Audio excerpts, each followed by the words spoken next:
Well, ladies and gentlemen, it has been a while since we've gotten to see you, and a long time since I've gotten to see my co-caster for tonight. We have brought back Overwatch in the best fashion possible. Overwatch 2 beta has just released, and we have assembled 10 of the best players we could find to put on a little bit of a show match for you here tonight. I'm Ultrasm, and joining me for this extravaganza, our first real look at Overwatch 2, is none other than the legendary Sun Phoenix. Yeah, thank you so much. I'm excited to be back. I'm excited to finally get a look at Overwatch 2. Of course, as you said, the beta came out a couple of days ago. I think literally 2 days ago. So we haven't had much time to get to grips with all the changes and actually get some tangible experience with the game. But that's kind of the fun of this part of a new game. It's experiencing things, seeing some people coming out with that competitive fire and seeing what kind of games we actually see. And this is an appetizer for Overwatch 2 in South Africa. We just want to give people a bit of a look in here, see what Overwatch 2 is about, experience some of the changes in the competitive environment, and then going forward there'll be much more Overwatch tournaments, those kind of things coming through.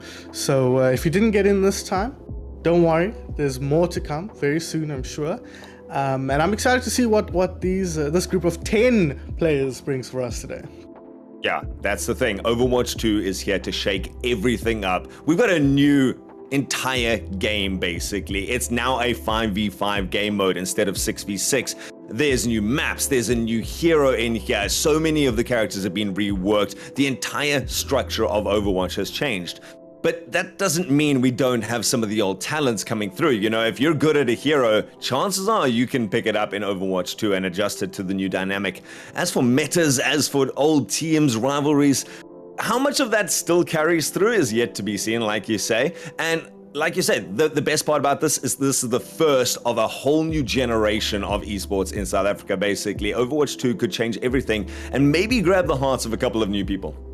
Absolutely, and grab the hearts of a couple of old people, as you alluded to there. We've got at least one name here today who took some time off to play a different game and is now back with the advent of Overwatch 2. Overwatch 2 kind of is approaching a slightly different audience with its move away from more MOBA mechanics and a focus on spell usage and ability control towards a more FPS focus, where your DPS have an opportunity to pop off. They're not so hamstrung by some of Overwatch's traditional mechanics, and the game's a lot more dynamic. So you might put in, as you suggested, a slightly different group of players who would otherwise have dismissed Overwatch for a number of reasons. So that is something that's exciting to see. Of course, there's always the consideration that the fact that people have preconceived notions about what Overwatch is, they might not be checking out Overwatch 2, and that's what we're trying to do with show matches like this, is just say, hey, maybe you haven't been keeping up with the changes, you haven't been seeing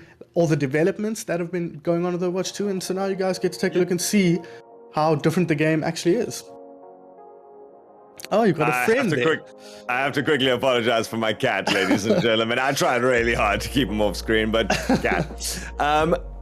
I like what you say about this, is that there's like a whole different style towards it. It's no longer the structured team fights. I feel less now, no matter what you queue for, that you no longer have a designated, I have to do this role perfectly, and everyone has to execute their role perfectly for this to win. You can make an impact anywhere. You're seeing supports getting top kills in a game kind of thing. You're seeing tanks just immovable there because their team is supporting them well when it's executed correctly. And I kind of feel like Overwatch now is stepping into a place where any person who enjoys any game can find something about it that they enjoy. That's the diverse hero rosters. You don't have to be the best aiming person to play Overwatch. There's characters that don't aim at all, and it's about how you think, who you can adapt to, and what you can bring to a brand new game.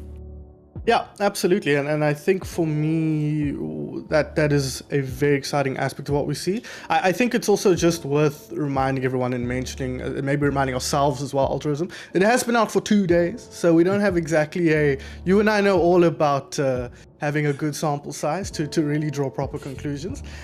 So we are talking very speculatively here as well, and kind of trying to look into the future and seeing what effect these changes will have. But so far, I would agree with what you're saying. But today, the days like today, we're gonna actually get a sense of some top level players in South Africa. What do they think? How are they approaching the game?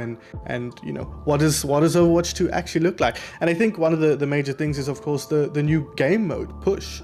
You know, having played a little bit of Overwatch 2 now, it's hard to get a sense of push when you play it once every 6 maps, and you don't have that overhead view that you get when you're casting. So I'm excited to look at push in a different way. I'm gonna do that a lot. I'm gonna kick this camera so many times today.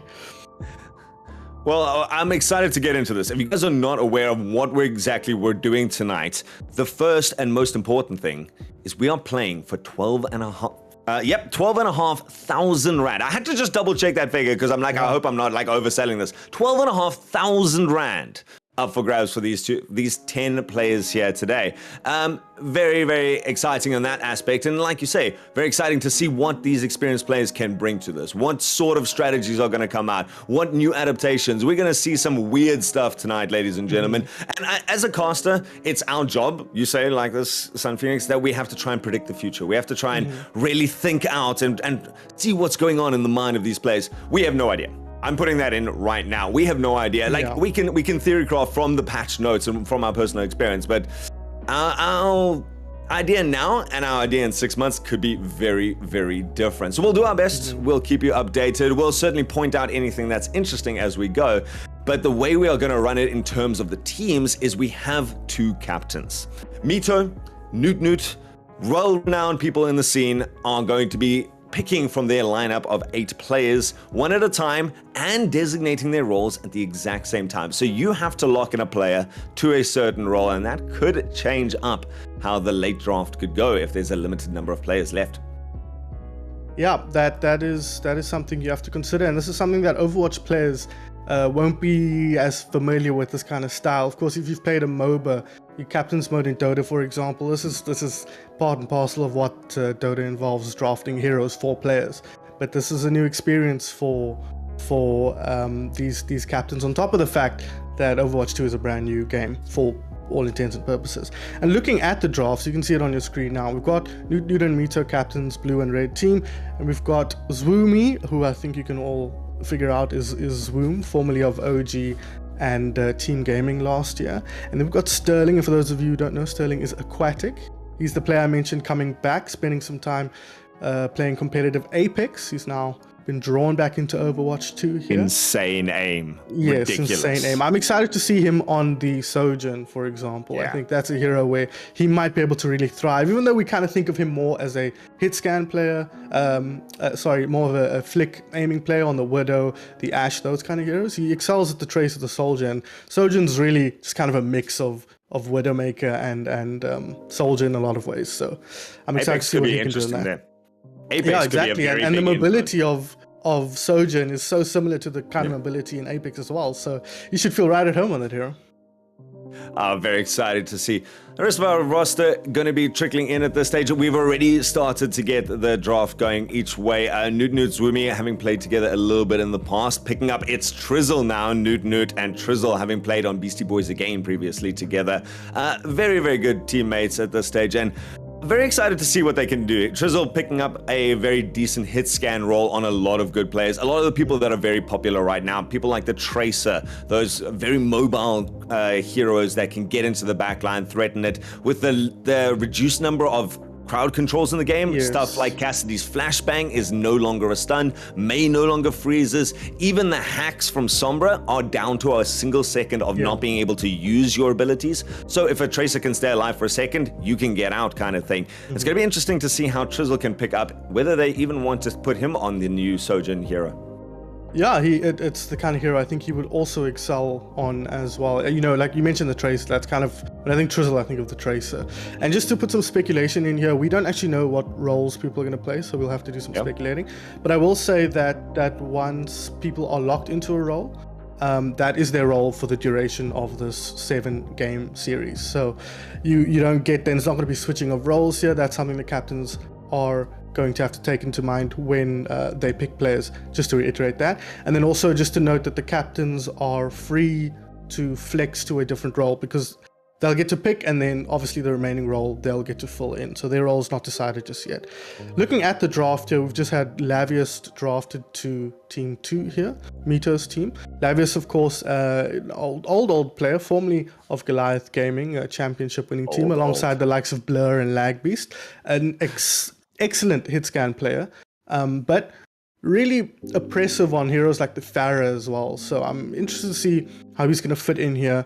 I assume it's going to be Sterling on the hit scan DPS or on a DPS. I suppose the hit scan projectile DPS split isn't so clear anymore in Overwatch 2. Lavius on the projectile DPS. Squishy likely to bring in that flex support. I imagine we'll probably see Mito roll into the main tank role, so he's probably looking for another support here. And with people like Smiley in the mix here, she stands out to me as a pretty good pick for Team 2. Team 1, they've got Newt. I would expect to go into that main support role. That's where we've really seen him excel recently. Of course, his other major role being the main tank. But we've got to assume that one of the best main tanks in South Africa in Overwatch 1, he's probably going to take that main tank role, and that's going to be Zwoomy. And then Trizzle, like we've already mentioned, going to be on that hit scan. So that's kind of how things are playing out. We're still looking for another DPS for the blue team and another support for both teams. So still in play here are Smiley and Stalker. So Stalker, obviously well known for his main tank.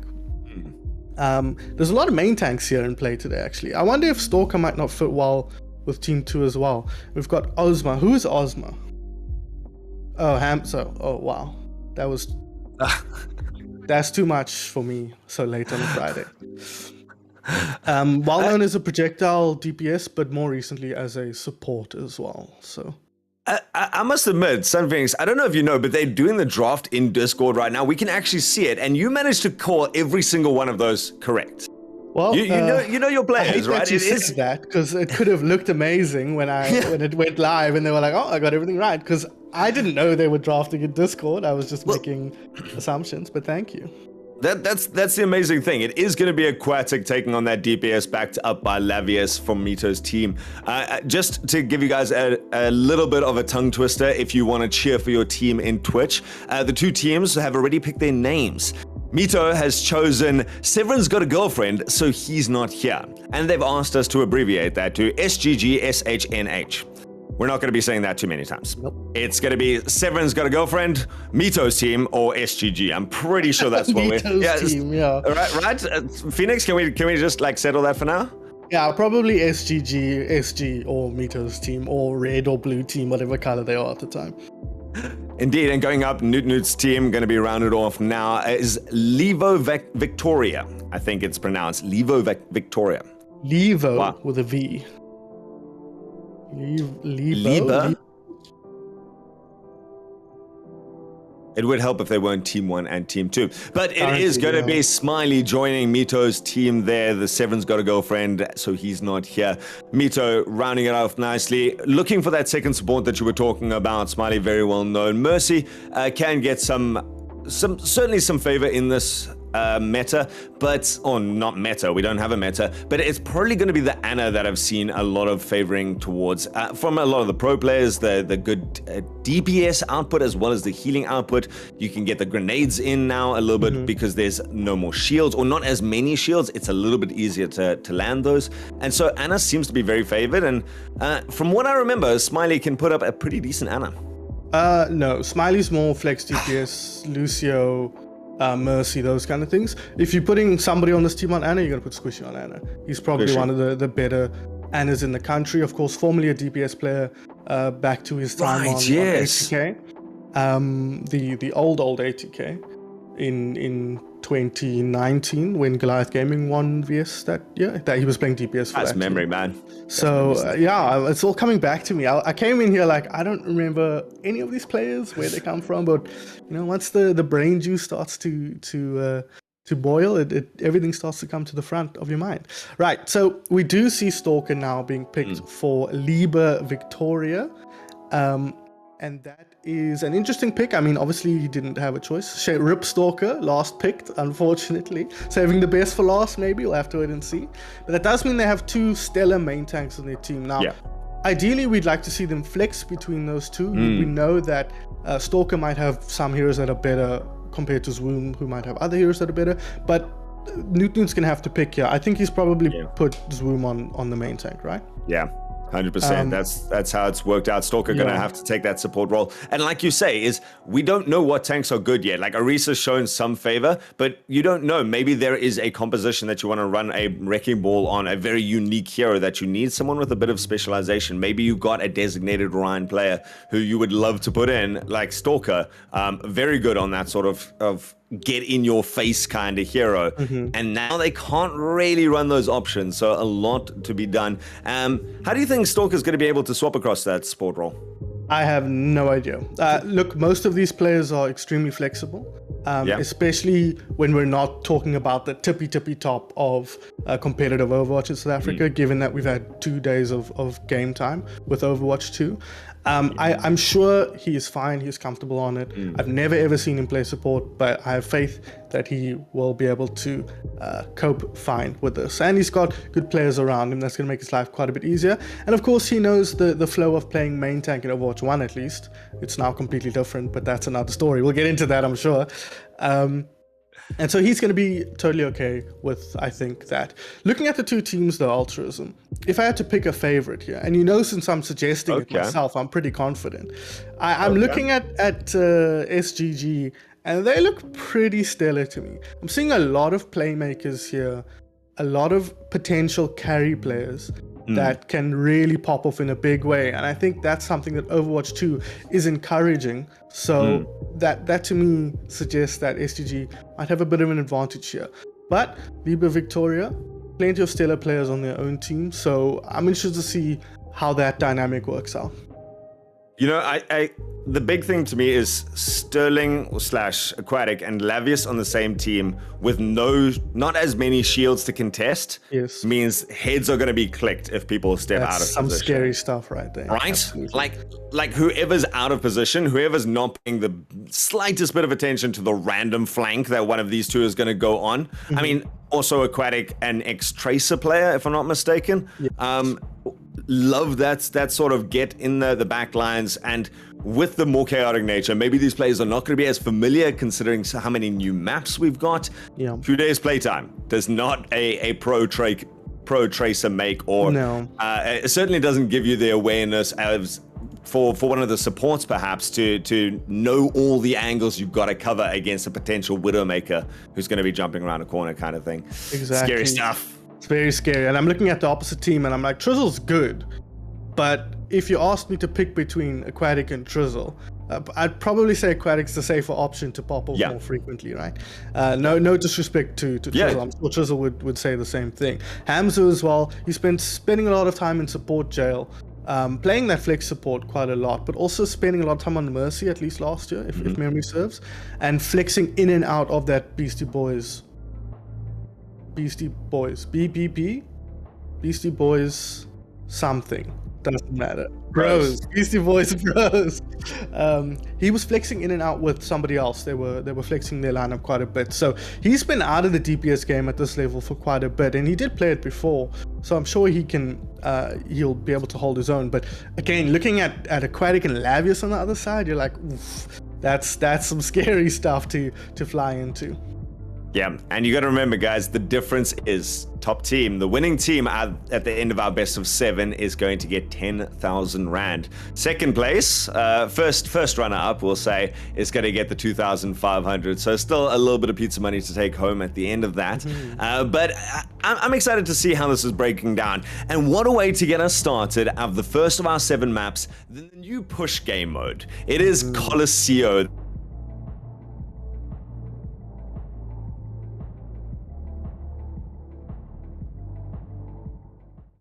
And Bloodthirst to push a couple of little planks further than your opponent. That's the entire game mode. Get your robot to push the other team's plank further. At the end of the time, the team that has managed to push the furthest wins, or there is an actual end zone. You can win the game by pushing your plank all the way if you're just dominating the other team. But back and forth all the way, this is probably going to be the most chaos you get to see tonight. And I think we're ready. What? I think so too. I will say, if you're familiar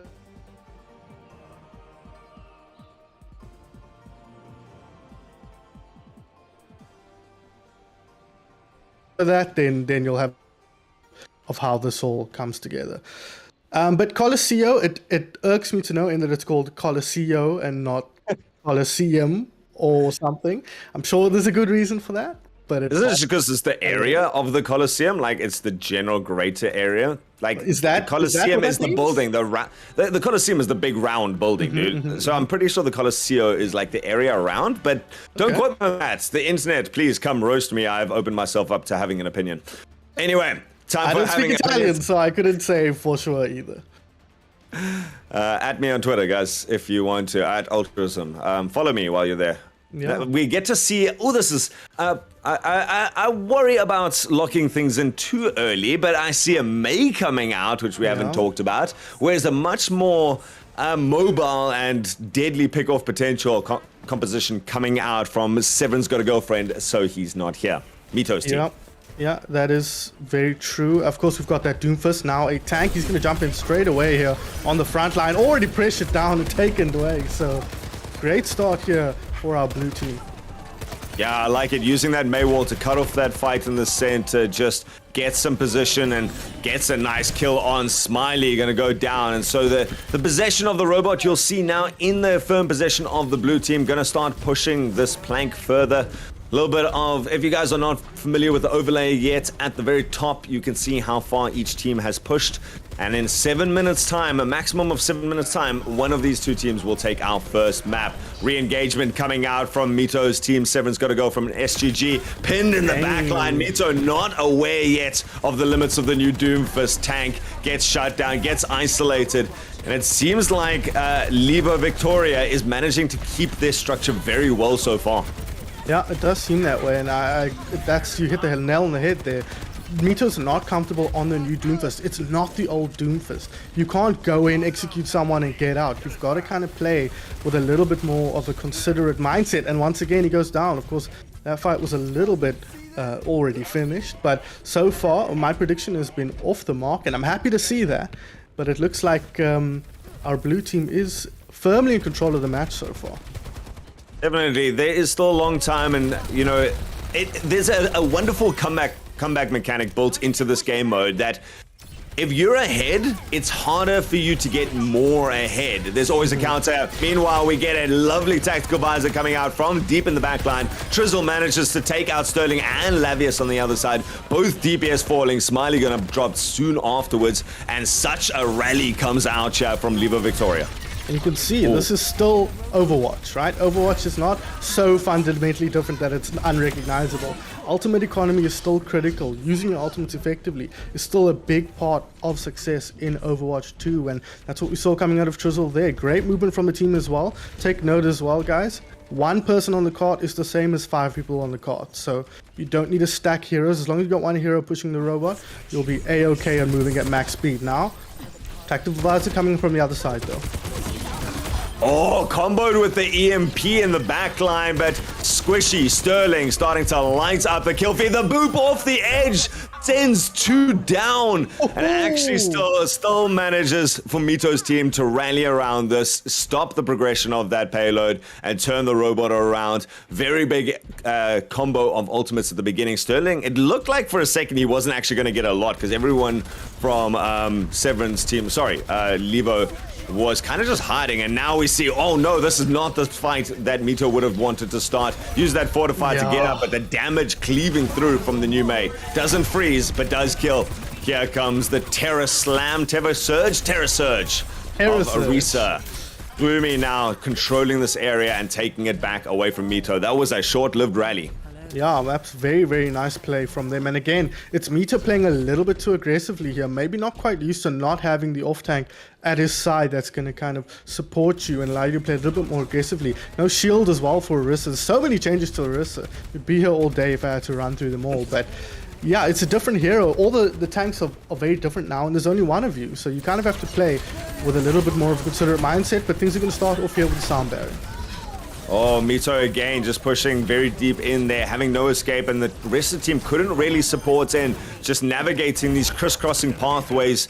So far, blue team just managing to stay together so well, move around, executing target after target, and the robot continues the push.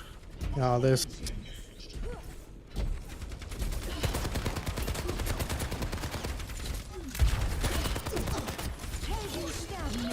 Welcome back, everybody. Sorry about that. Just having some connection issues here from Peach, I think. Oh, tactical visor coming out here once again. A really quick crowd. And the wall blocking him out.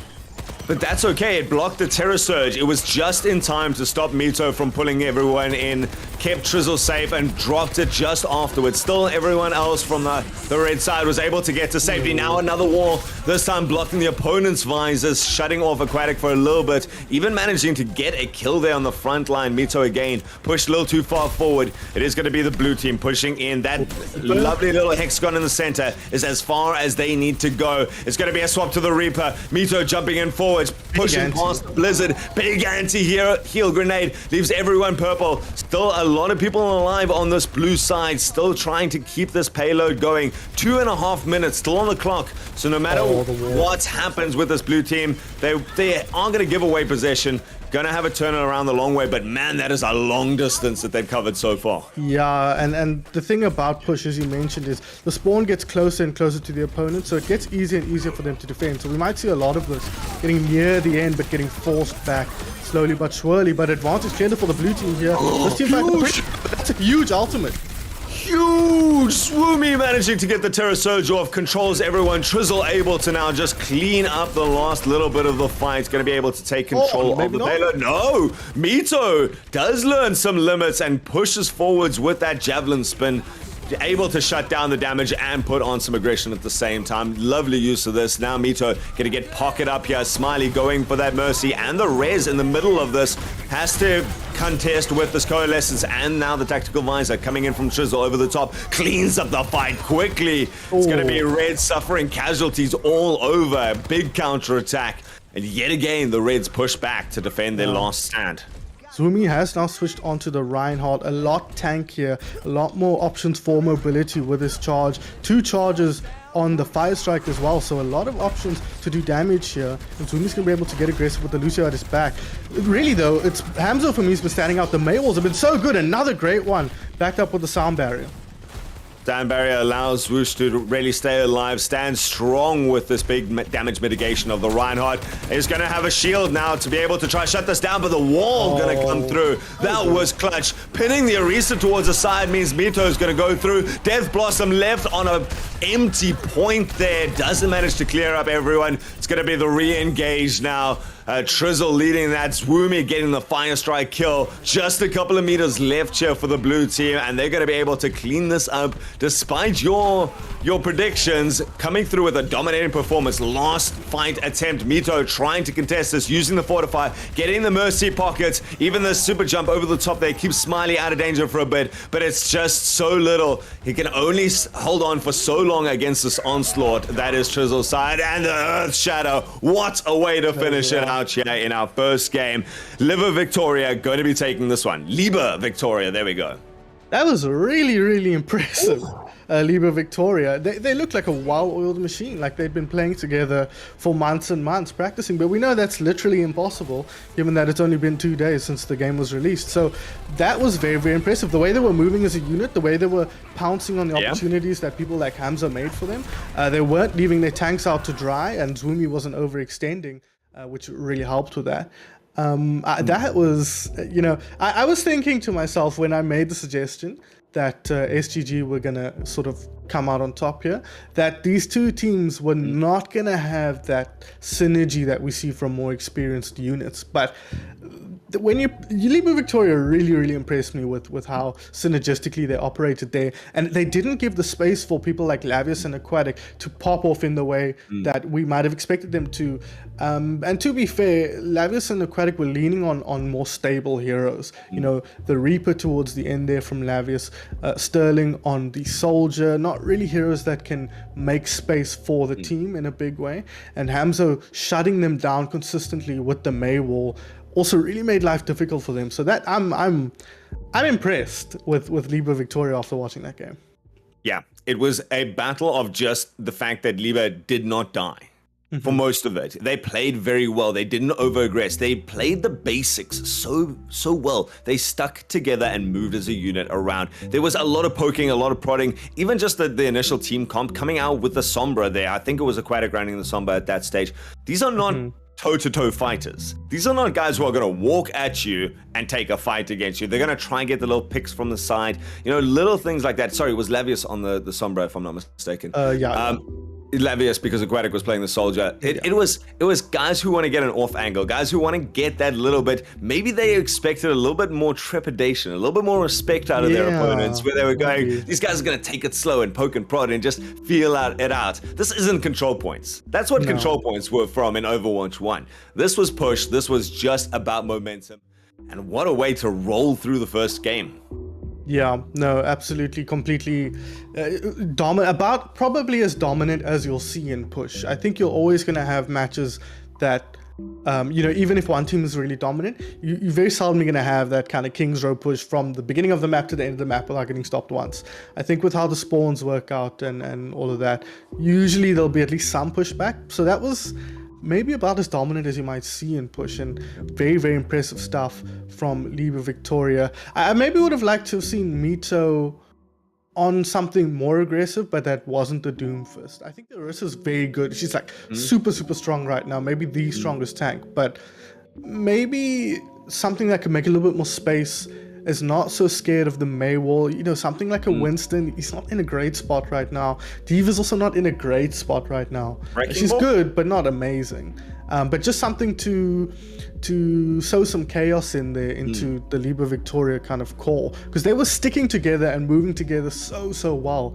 There were so many times where I saw them like that towards the end there when Sterling used a tactical visor. No, it was the Death Blossom, sorry, from Lavius.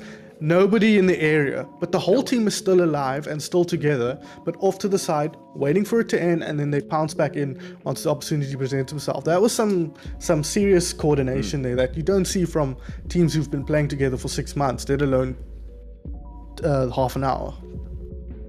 Literally half an hour. And it's like you say, is they were able to rally in such amazing ways. We saw Trizol popping out with that visor from within the Colosseum itself, stepping out from underneath the archers and mowing down both DPS on the other side. That's the way to start a fight. And every time that the other team tried to do that, the red team, they kind of just got blocked off. There was a Mei wall in the way or something like that. Just some great counterplay that kept them alive. Really nice start. Maybe it was, like you say, Mito was trying to sow a little bit of chaos. Tried for that initial Doomfist, but a very different character that obviously it's going to take a lot of time to get very used to that. Maybe similar sort of problems on the Orisa, just by the end of the match, didn't know quite exactly how far you could push the Orisa. And so Mito probably going to warm up a little bit in the next couple of games. That's the point of this. This is the first bit of competitive Overwatch 2 experience these guys are getting. They need to figure out what works and see if he can pick it up by the end of the night. It is going to go now to a slightly more comforting map. This is a place that everyone knows well. This is in fact where most best of 7 start. It's going to be a control point. Oasis coming up here. Both these teams know this, and maybe it's a chance for them to flex their mechanics a little bit on these new characters, new styles in the 5v5 match. Yeah, I'm excited to see now maybe introducing a little bit more familiarity might allow the likes of Lavis and Sterling to pop off a bit more. And Mito, as you mentioned, maybe be a little bit more comfortable. But really that tank role, like I say, there's no comfort to be found there. It is so different. You're so lonely. As an off-tank player, I moan about it all the time now. You're probably sick of hearing it, but I feel lost if I'm watching. I haven't played tank in Overwatch 2, but if I'm watching a tank, I'm like, I don't know what you're doing. I don't know what you're supposed to do.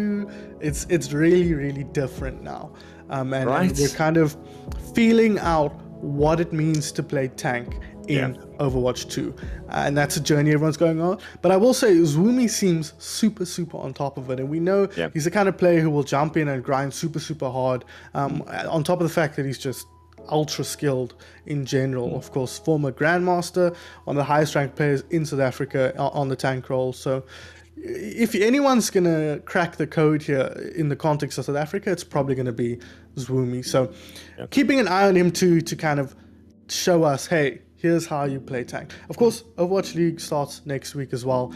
Really excited to get a sense finally of what the meta actually is, what the good heroes actually are when played by people at the tippy top of competitive Overwatch in the world. But for now, Zwoomy is the best we've got for tank. So we're going to see. We are just doing a lobby remake here, guys. I will remind us all that it is in beta, and it's a real beta, not like the Halo Infinite beta, which was a lie. It was a fake beta. And there are quite a few bugs in this build of the game. So, for example, Mercy, there's an issue with her Valkyrie not healing all the targets. Valkyrie still works the same as it did in Overwatch 1, for those who aren't aware. And there's an issue now where it's not healing the targets that it's bounced to. So there's a couple of issues like that. I saw someone had the soldier UI tilted for no reason. Everything else in the game was fine except the UI was completely askew. And there's been a couple of other glitches with some interactions. So still some kinks being worked out here that are going to be improved over time. And of course, hero balance will be changing over time as well. Oh man, I actually hope we get to see a couple of the bugs. I love stuff like that. Like, what bit of code went wrong to just tilt sizes at HUD? Like, come on. Like, what was the code that was like set angle to 30 degrees kind of thing? Like, where did that accidentally go wrong? But once, just once. It's going to be interesting. Can I have a moan quickly about go for it. UIs breaking? It's not Overwatch related, but you are a Rocket League person. And how is it possible that in a game that is relatively simple like Rocket League, right? There's not like 100 heroes in Rocket League, for example. The game mechanics basically don't ever change. How do they break that game so badly every time there's an update? I'm shocked. I'm taken aback, and then it takes like 4 weeks to fix it. Anyways, that's That's how Rocket League mechanics rant. are born. That's all I'm saying. That's how mechanics are. So yeah, look guys, we're having a bit of an issue here with the servers. Do we want to take it to a break here, Ultras, until we get Yeah. started? Let's go. You guys have seen the first little taste. I'm sure you'll be back for the rest of this. Let's sort this out on the beta side. I hope you're enjoying it so far. We're certainly enjoying it, and Yeah. I'm excited to see what more these guys are going to do. Maybe they just need some time to talk through some strats together as well. So I'm sure the players would appreciate it as well. We'll see you guys in just a couple of minutes.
Welcome back, ladies and gentlemen. Sorry about that. Had a quick little update to do, but everyone is now on the latest patch. Hopefully, it's just bug fixes and not something crucial like a massive patch notes change, but it's just a couple of megs. So we are back into the action. It is going to be game number 2, going back down to Oasis. Severin's got a girlfriend, and he's not here.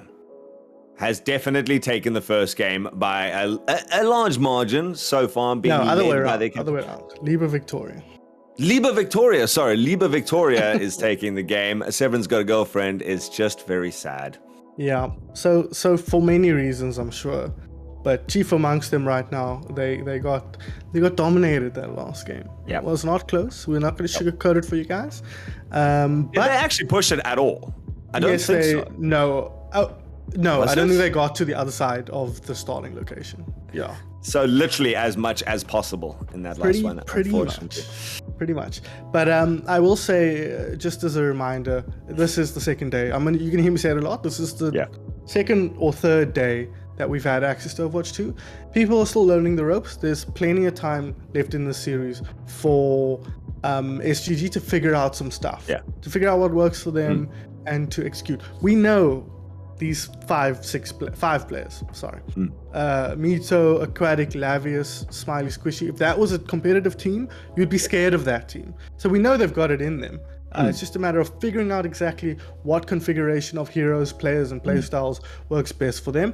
I think the thing that you and I, Altruism, with our bowling ball smooth brains, can definitely say for sure that Mito on the tank, something's not working there. Yeah. Now, of course, he can't change roles, but something to do with his playstyle or hero picks is not working, or maybe how the team is working around him. We can also look to the other side and say maybe the May from Hamza was really, really hindering him in a big way. And maybe the unfamiliarity with the push map Colosseo specifically might also be contributing to that. Of course, main tank, it's critical to know and understand the layout of a map, to know where best to position yourself, how best to move, all of those good things. So if he doesn't know, though, not so clued up on all of those things, it might look a lot worse than his skill level actually would dictate. But as we mentioned before, we do now move to Oasis, a map we're all very familiar with, at a slightly different time of day, though. Well, I like this. It's one of the big changes that's come through, and I think those big changes really have to be highlighted at this stage. The fact that Mito struggled there was because there is literally so much different from Overwatch 2 to Overwatch 1 to Overwatch 2, especially in terms of the tank roles. We went from 2 tanks to 1 tank. That means a tank dying is more crucial than ever at this stage. We've got the fact that he came out brave on the Doomfist, the newest tank effectively, coming through with a completely different idea to perhaps what is needed at that stage. And the guy's good. He can pick it up at any stage, I'm sure. It's certainly going to be trying to do it here. Going to be favoring that Orisa again. Very dominant hero in this. Again, something else with so many changes. And if you, ladies and gentlemen, want to just join us in experiencing some of these changes perhaps for the first time, it can be interesting to see what even we can learn from start to end of this series. Yeah, absolutely. That is really the most exciting thing here. All these changes, we know what they look like on paper, but what do they actually mean in game? When you have a team that is working together and playing with some competitive fire here. We see the Pharah here from Aquatic, a hero that received absolutely zilcho changes coming to Overwatch 2. So if you know from Overwatch 1, she is identical, of course pocketed by the Mercy as well, who also received very minimal changes. I wonder if that bug, that patch would have fixed the bug that she's been having. I guess we'll have to wait and see.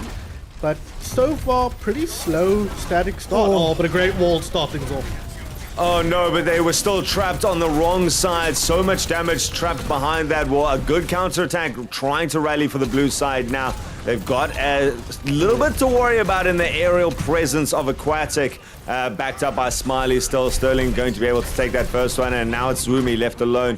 Got a little bit of supporting cast, but nothing really good for the air. Trizzle manages to reinforce at this stage. Gets it. Big Anti comes out there, but not a lot of follow-up from either side there. Oh, attempt to wall back to the top. Mito again very deep here at the back. With that Orisa gets chewed down eventually. Trizzle getting the double kill, taking out Lavius on this other side. Make it a triple. Hello? Squishy gonna fall as well. And nice, again, control of space here from the blue side. Very, very nice. Again, though, Mito overextending. I was just going to say how that's something you can do with this new Orisa. You can run at heroes with your javelin spin up and do a ton of damage. Plus you have the extra MS, but Aquatic is dead. Never mind. Ignore Aquatic for now. Is Smiley looking for the res. But yeah, it's a different hero. Mito once again getting aggressive, but the DPS on the blue team are just absolutely dominating, cleaning up. And I think it's a big consequence of how Hamzo is playing on that Mei, obviously, but also how Zwoom is playing on the main tank, taking space when he needs to, playing safe when he needs to, and ultimately this team is executing like a well-oiled machine. I like the fact that it's very easy for the blue side to judge their resources. They've got such good, consistent damage coming out. One of the big differences, Stalker going down at the beginning of this one could open it up. The big Earth Shatter goes under the Mei wall, round the Mei wall, charge backwards, actually knocks everyone out of the Blizzard. One of the big changes coming through is that Reinhardt's charge does actually pick up multiple people now. An optimistic visor coming out from Lavius has to travel a long distance just to find sight lines, but does get onto the point. Mito using some aggression, swaps onto the Reinhardt, just really feeling that Orisa not working, and it seems to be coming out here for Mito, just cleaving through here. Zwoomy now trying to get their charge back in. Mito again, so aggressive, and look how long these team fights are drawn out, back and forth. Somehow still this Liber Victoria side holding on to the point throughout it, and you're getting up to nearly 100% already. Taking a nap here, the Reinhardt, Zwoomy in trouble potentially. Great tracking, but taken down. Lavius not going to be contributing against these walls. Aquatic though in the sky with the barrage. He throws it out, immediately gets rid of the Trizzle. He might get rid of the Rhine as well. Not quite yet, as the damage not coming through just yet. But okay, finally he's got now Smiley on his back as well, keeping him healthy as SGG look to retake this point back in their favor. It is 99%, all of that back and forth, but they never once capped the point. But Mito, he's mad, he's on the point and he's swinging away, taking out players. And finally, SGG will gain control of the point here, but they got a lot of work to do, Altruism. A lot of work, but I do like the fact that Mito has changed up. He's going, something's not right here, decides to go for a completely different hero option, even if it's not someone that you might be personally a fan of the structure of Overwatch 1. A lot of changes coming out here. Reinhardt having two fire strikes as one of them, so able to span them out a little bit. And now it's going to come down to this main tank matchup. Sterling over the top though, takes out Newt. Charge comes through, pins Mito against the wall. Still managing to heal up, getting cleaved down, retaliates. Big attack visor coming out here from Lavius. Reinforces the aggression from Mito, and Mito can just push back all the way. That's 40% of the work all the way done. Something critical to note about Reinhardt that's changed in Overwatch 2 is that he now is able to cancel his charge. So it's not you when you charge, you don't commit fully in like that. And we saw Zwoomy try to get him off the map there because you can charge people off the map without flying off yourself. But it didn't quite work out. And the charge coming in from Mito was perfect. Aquatic over the back, gets a double. The triple comes in from Lavius, and that is a cleanup. They found some kind of rhythm here, Altruism. Oh man, that was actually like a baiting wall in there for the blue side. They realized they had Mito pinned against this wall and they laser focused down, and Mito stood tall, said, look behind you. There was Aquatic in the air, barrage ready to go. Lovely to see so much action back and forth between these two sides. And it really is coming down to what could have been a stomp from the beginning. A much closer fight here. Mito gonna get pinned off here. Earth Shatter goes through but gets blocked by the big Reinhardt wall. Here comes Trizzle chewing through the backline with his own tact visor. Manages to take out another one. Stalker drawing the coalescence at the same time means that with 99% on the board, it was so close. It is in fact going to get to 99% here for the red side. Unfortunately, SGG not going to be able to hold on for too much longer. A little bit of reinforcements, but a strong looking side here. Counter charge just leaves Mito on the ground to get cleaned up. As red bodies hitting the floor over and over again, turn around, and this could be it for just what, the first control point? Yeah, that's one down, potentially two to go, and with the way things are going here, we might go the distance here. Finally, some life being shown by SGG. They found a good rhythm there. Mito switching to the line, as you mentioned, critical for success on this map. I think the Aquatic in the sky on the Pharah, Smiley on the Mercy, some comfort picks coming out for our red squad really helped push them forward. They had a plan, but unfortunately for them, too big of an advantage to recoup in terms of the fact that Liber Victoria fully capped that point pretty much, and then just built up some ultis and came back in with a nice big ult push. You know, as I mentioned earlier, this is still Overwatch. Fundamentally, we're still playing Overwatch. Yeah. Ultimates are critical. Ultimate economy is still critical to a lesser degree than they were before, and they do take longer to charge given that there's only one tank in the game, and that tank has a passive that reduces its ultimate charge that gives away by 30%. So ultimate's not as big a part of the game, but still critical to understand and use effectively. Yeah, that's the thing, is they're a much more limited resource. It no longer comes down to relying on big ult combos to offset a very structured team. It's much more chaotic, as you can see. Action flying everyone, people chasing down. Sterling being able to stay away from that and backed up by Lavius means that there's so much damage coming out. Yeah, a really nice, chaotic fight for a long time, and then it suddenly collapsed as the red team was able to start reinforcing each other. I'm excited to see Mito on this Doomfist now. Maybe now that maybe some of those jitters are gone. I don't know that he gets jittery, but let's just put that on him. You know, playing with the team a little bit, this is a great map for Doomfist. The high ground you can use, of course, with his slightly changed mobility options. Very tanky hero. He's going to get in the backline and sow some chaos here immediately onto Stalker. He gets the kill. Kills on the other side as well. Great work from our red team here to find advantages and take down the opposing players. There we go. Drizzle executes his own self there to the cause, but really nice play. This is a map that I think fits their playstyle, and then we get a little look at the ping feature as well that most people are not using. I love that. In fact, if you guys don't know, ping is now a thing. Instead of saying there is a Doomfist on me, you can actually just ping the ground aggressively 17 times. Be very passive aggressive about it if you want. But hopefully someone pays attention to you at this stage. And I like to see that. Definitely the mobility, like you talked about from the red side, coming in advantage towards them. It seems like Winston not doing as much. There's Wumi trying to find some position. But Sterling, Aquatic in the background, that's a third one out there. Hamzo trying to swap between so many different options. Tried on the Trace in the beginning, now going for the namesake Hanzo. Aggressive res there in the back line there. And it's just this red side avoiding all the fights. There's a Raging Monkey, but he's just not hitting anything. Monkey's kind of in a funny place right now. The fewer heroes in the game means his opportunities to do damage are limited. The fact that he can't charge ulti of tanks as well. He's of course got Sterling here popping the ulti, gets down Newt. That's a huge kill with only 10 seconds left on the clock here. They might be in trouble, the blue team, as they push in, but the attack visor might open things up, but counter attack visor in return. Jump back in from Zumi onto the point, trying to put some pressure here. They're so low. He gets the Zap Cannon, alternate fire introduced in Overwatch 2 as well, as Winston can charge up a beam for a little bit more of a distance attack.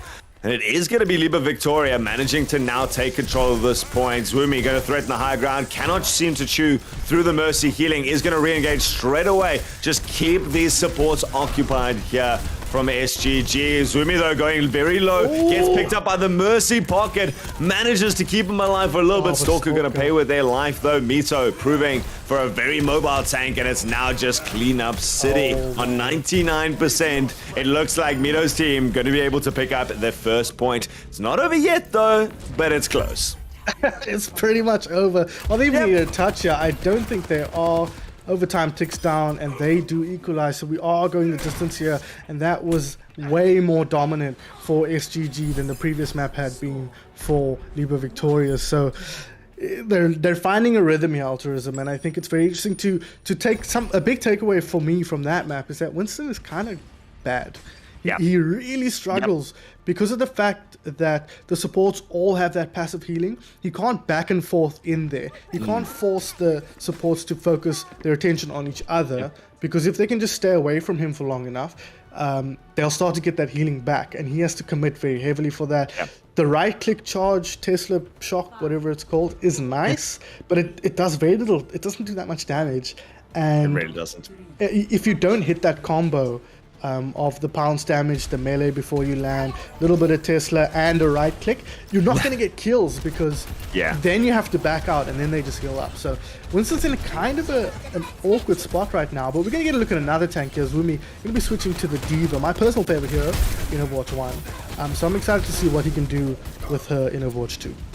I do like this pick. It's just Zwumi understanding what the role is you can't just stay on a static tank. Got to have a little bit of mobility. That's why the Winston attempt was there, but just trying maybe going, Winston definitely didn't work. Certainly recognize this. Swapping across to this Diva. Now again, D-Mech though, unfortunately. Just going toe-to-toe somehow still with Mito. Mito in the face of everyone, just standing tall and then turns around for the punch. Love to see it. This is a very impactful tank choice coming out here. And it seems like Liba Victoria just can't seem to regain themselves and figure out what to do next. Yeah, they've got quite a nice composition set up here on the side of SGG in the sense that they've got Mito who can do whatever he wants and he can be supported from the skies from Sterling, but Lavius, Smiley and Squishy have options otherwise. They've got mobility, they're not under that much pressure, which gives Mito the opportunity to play as aggressive as he wants to. As long as he doesn't overextend, as long as he gets a little bit of healing, he can really sow some chaos in the backline here. And Victoria's struggling, but Zwumi gonna try and get aggressive on the high ground here, force him to be a little uncomfortable. SGG Sterling gonna go down though to start it off. Well, that's the big thing going on here. With this change up to the back line, it has meant Mito can be a little bit more aggressive in the front line, but not getting the picks here opens up the space. Here comes the tactical visor, attempt to try and level this out, clinch it one way or another. It is going to be Zwumi leading the charge there. The res attempt came out. Going to be a poor Aquatic left alone on the point, trying to hit some rockets on here. Trying to, in fact, just keep this contested for a long time. Healing. Look how much of a difference that makes. That is huge, actually. I think he popped his shift as well, but still, you can see the difference it makes. The heal it's 1 second out of combat. That's all it takes for you to start regaining HP. I think it's like 15 HP a second or something. I can't remember 10 now. HP. 10 HP a second. It is 15. I was right. Damn you, Walter. Damn it, I'm so sorry. That's a lot, though. It makes such a huge difference. And Mercy, it's 22 once hers kicks in, because her own passive, of course, contributes to that. So it's hard to kill supports. You know, they don't have the peel that they had before, but they're so much more survivable as Mito comes in here with the Doomfist ultimate. That looks like a kill. Ooh. This attack visor could be the difference maker. Lavius managing to take out Trizzle at least, but shut down straight away by Zwumi. The res is going to come out, so Trizzle rejoining the fight very quickly in this. Oh, Mito flying off into the distance with that. And I'm interested to see what you think of still the viability here, because I like the way that the red team is playing. Mito was playing, he's just swapped off now, going for the Zarya, also Lavius swapping onto the Ashe. Lavius, of course, the Ashe not getting too many changes. Mito now having the option to put that second bubble on himself again, or use 2 bubbles on his teammates. So a completely more versatile lineup. But I kind of like the mobility that last one left, because like you say, the supports in the back line were just survivable for a long time with that passive.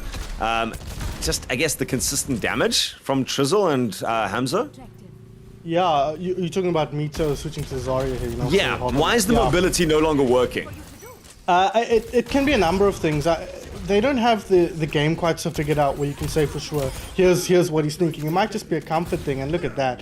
Say what you will about the pick, but whatever changed, it worked out for them. They pushed their way through. I don't like the Zarya here that much. Of course, she's got the change now where she has the barrier on a shared cooldown, the projected and personal barrier. Yeah. And she gains a lot of charge, much faster than she used to.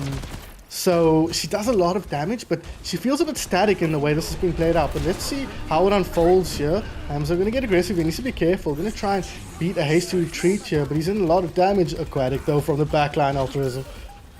Oh, still there's Trizzle on his side, coming out with the attack visor and a nano boost. A dive desperate into the front lines there. Aquatic, and his entire ultimate got eaten, but there's still damage coming out here. Lavius being able to pick up one. There's just one poor Ashe surrounded though on the point. That is going to tick it up, and it seems like 2 games in a row it's going to go the way of Liba Victoria.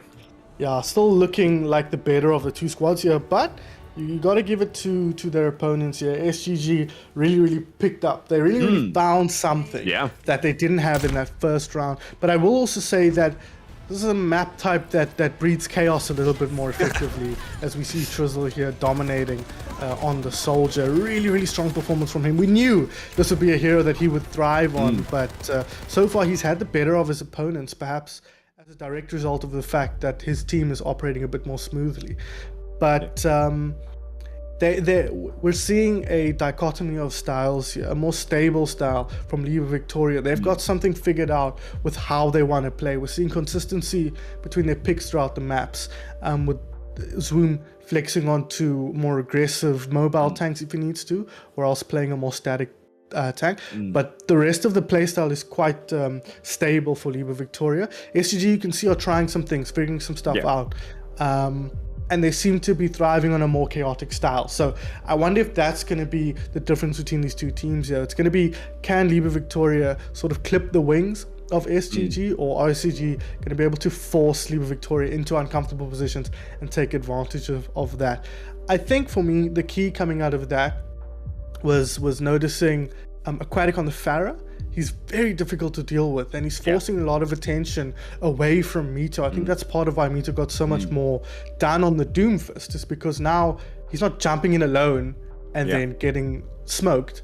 He's actually got some pressure coming from elsewhere, and that's going to be a dynamic that we see unfold a lot more in Overwatch 2, where of course in Overwatch 1 your tanks would make space for your DPS, they would make space for the tanks, and the supports would make space and keep each other healthy, as well as supporting the front line as well.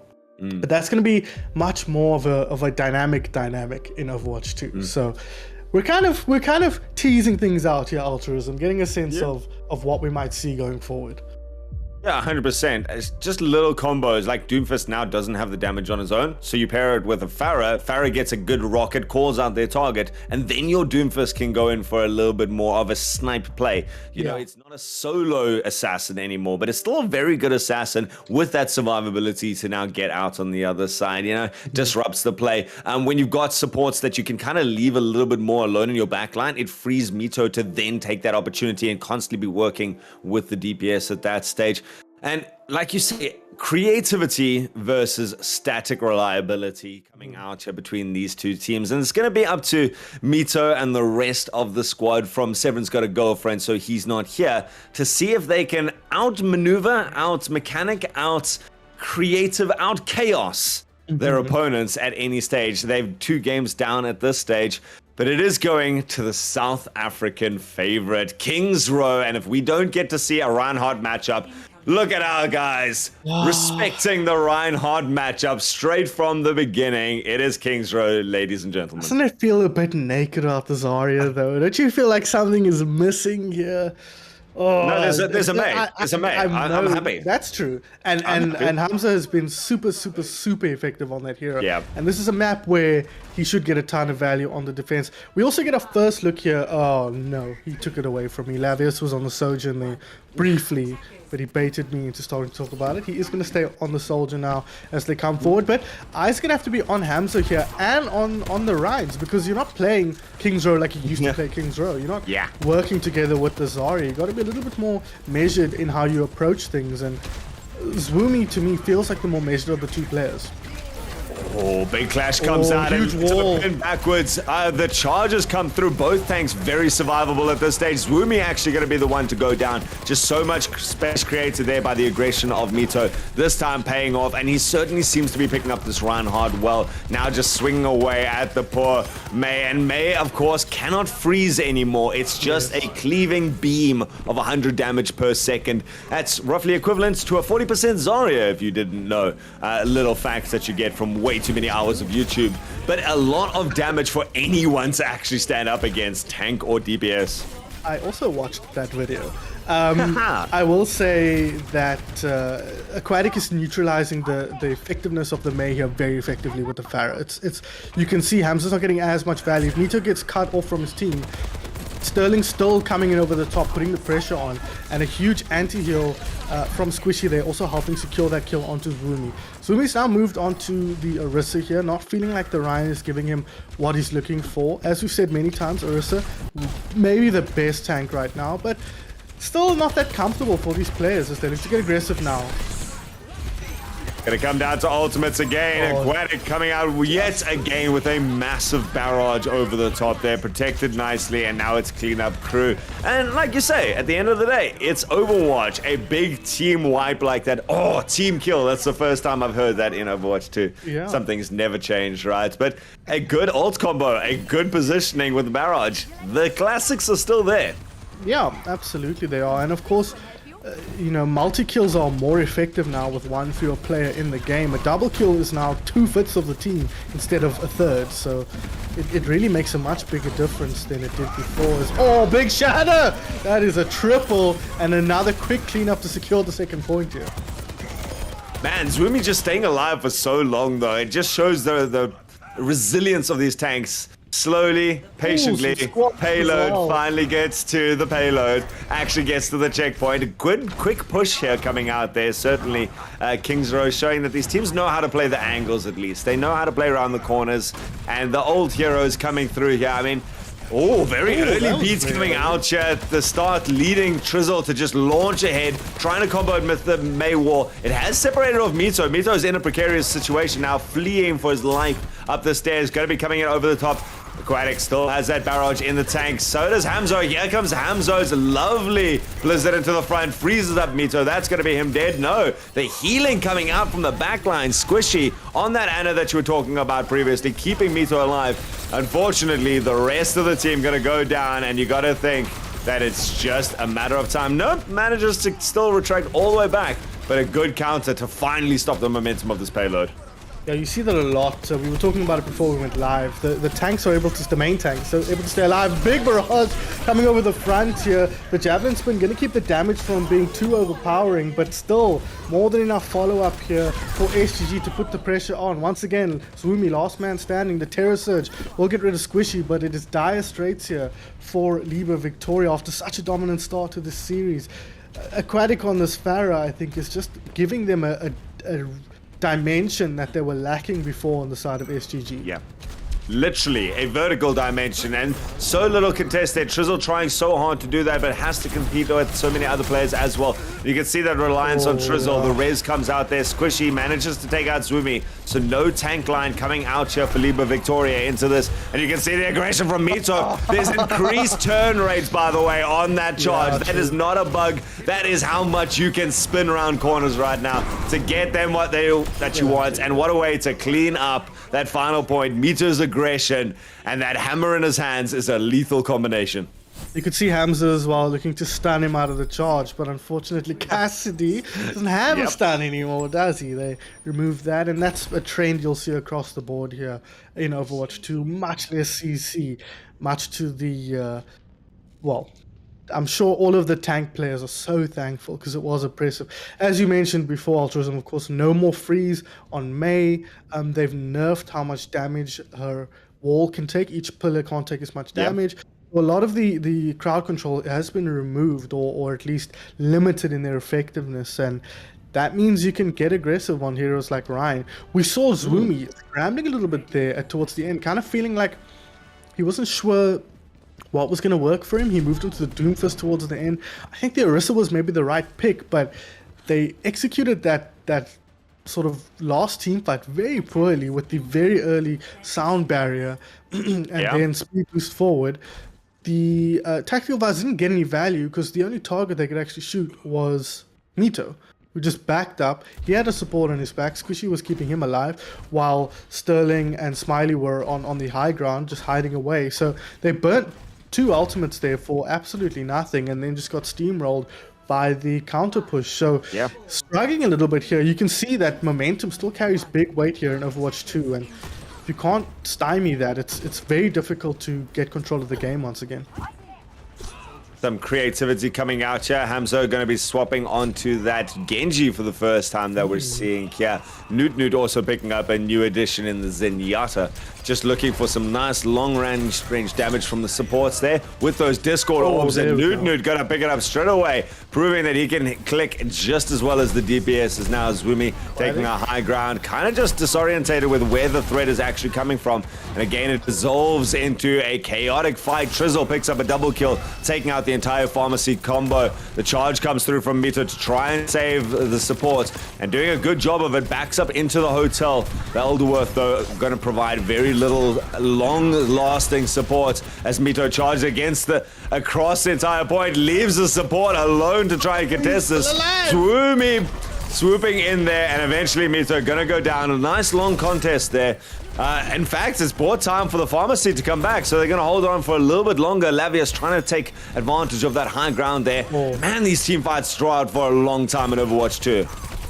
I think it's more a consequence of a lack of focus fire from the teams. I'm seeing a lot of players not focusing on the same targets. There's some priority targets that are getting away with a lot more than they would against a well-oiled machine of a team.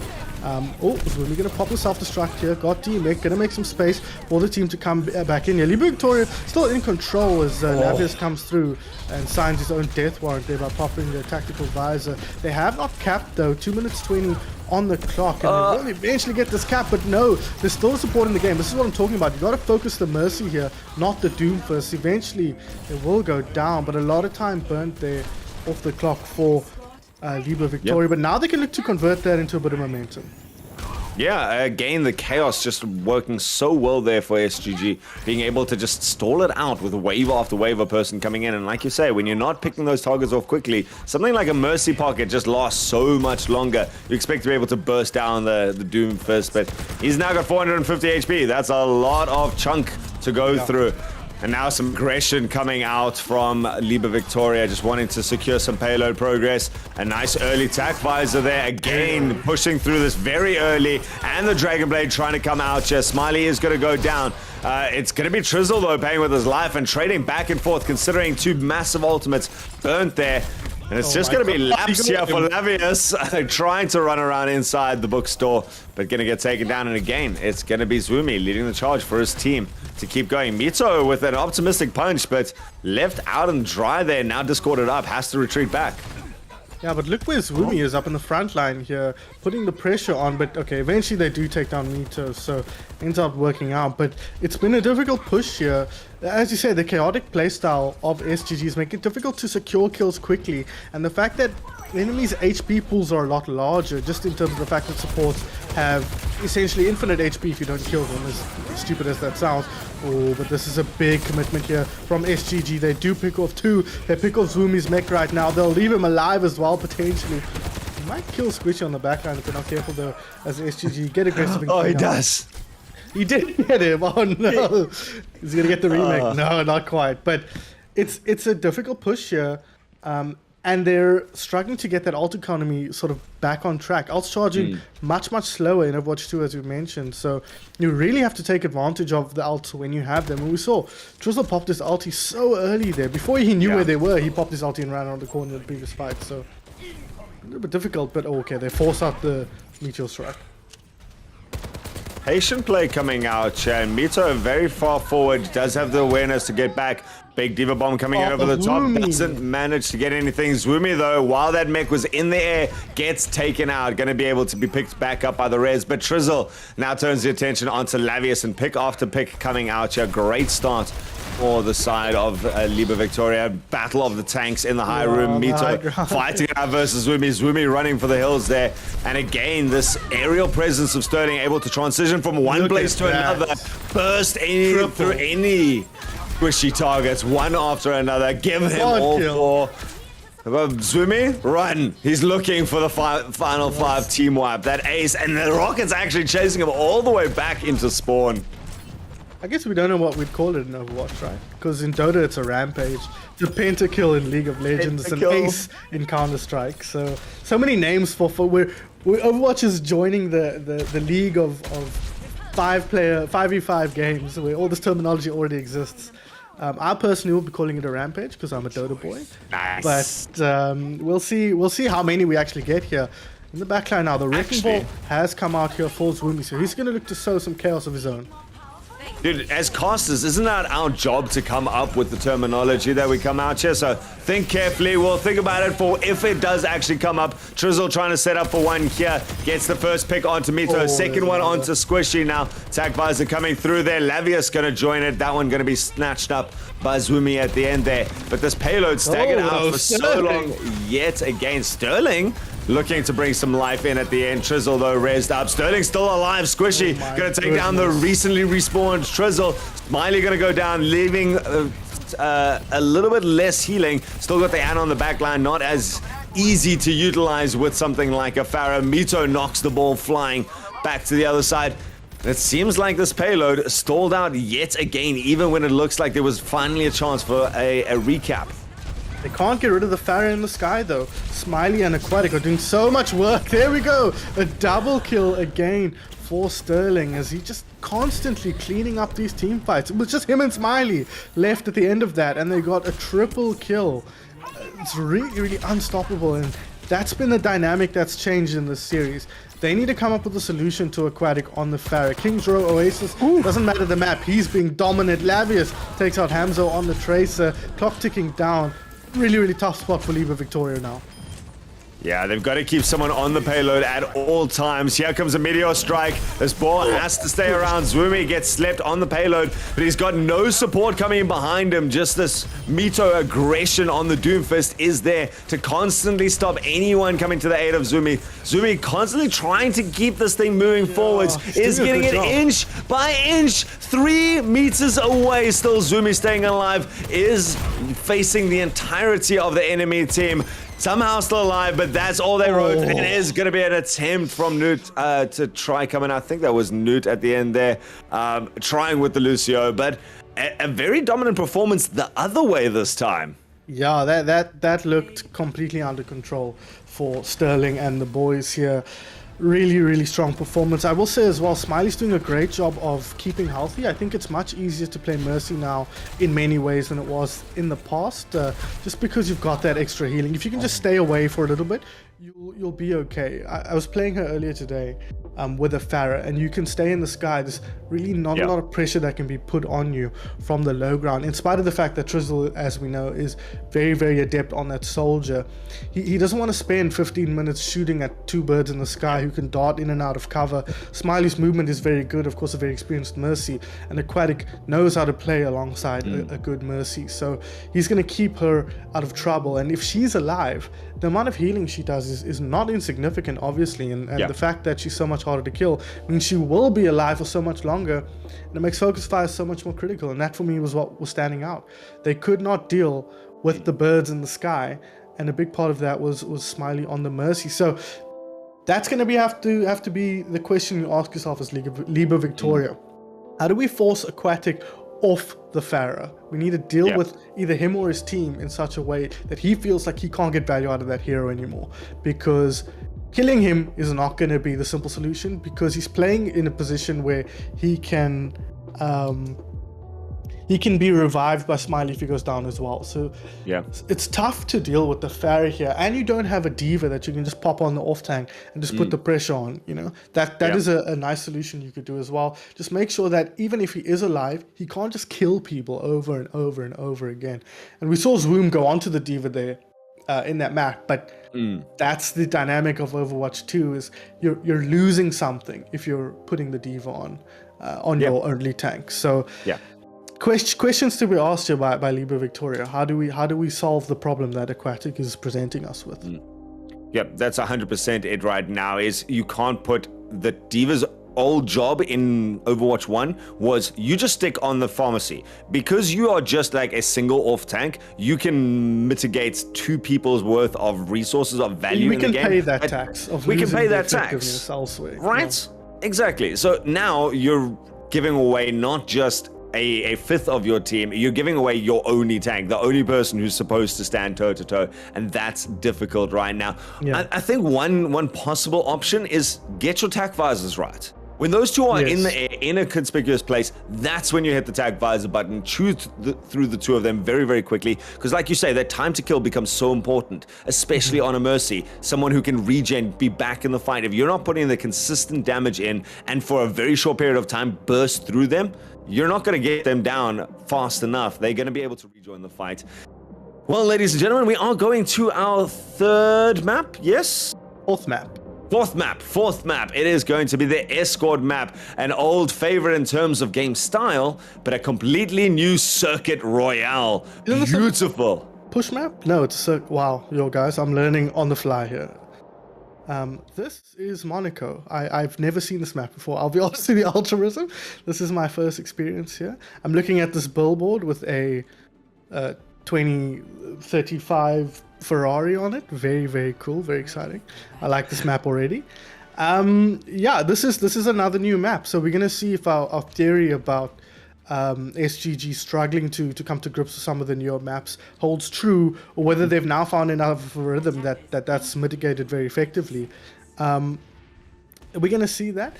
So far, nothing new hero-wise. Wumi is going to go back onto that monkey. We'll see how that works out for him. Of course, he is on the attack, though, so he might switch that up before the doors open. And Mito, he's going to stay on the Doomfist. And you have to say, with him on the Doomfist and Aquatic on the Pharaoh, they are doing a ton of work here. Yep, huge amount of work, and this is going to be a very interesting map. If you guys are not familiar with it, it is of course Escort. You push the Ferrari that you were talking about to the other end of the map. Lots of winding turns, lots of verticality that you have to take into consideration. So it might be very, very nice for something like the Pharaoh to be able to get into the air. Lots of places to jump around. Zumi going to go aggressive, trying to threaten that first bit of high ground on the bridge in the center. Does actually manage to clear off a lot there. Is going to be a raise back onto Hamzo, who swapped onto a Farah themselves, and so the Pharmacy Jewel going to come out. Aquatic probably the more experienced out of the two on that one. Eventually, Trizzle going to take out Squishy in the back line. Again, this high ground held quite firmly by the red side, and able to just constantly push back around this corner. So I like this map. It's pretty, it's unique, it's zigzags back and forth, and a lot of intricate ways for movements to come into this. A very pretty map, actually. I very much like the aesthetic of it. I will say this car that they are pushing is not a Ferrari, at least not in 2022. This is a Williams at the speed it's going, and the color of it, I would say this is definitely the worst car on the grid. But as we see here, Trizzle once again finding that opening pick. The rest will likely be forthcoming as they cap the first point, but Nito taken down as well, so maybe early days yet, Altruism, but maybe it is that comfort on these maps that are just letting down our blue squad just a little bit here as the aggression continues to come forward for Libra Victoria.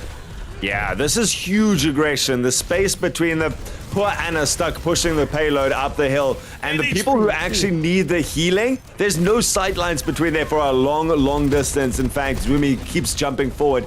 And like you say, maybe it's just the fact that the defending side doesn't know where to go. Where are the strong places to hold it? A lovely charge forward from Lavius now. Just ignores Zumi, who tried to shut him down with that barrier. Pushes past it, gets a couple of kills, eventually does go down. But I think it's all the damage that needs to come in here for the blue side to stabilize finally on this cascading, winding trail of Monaco.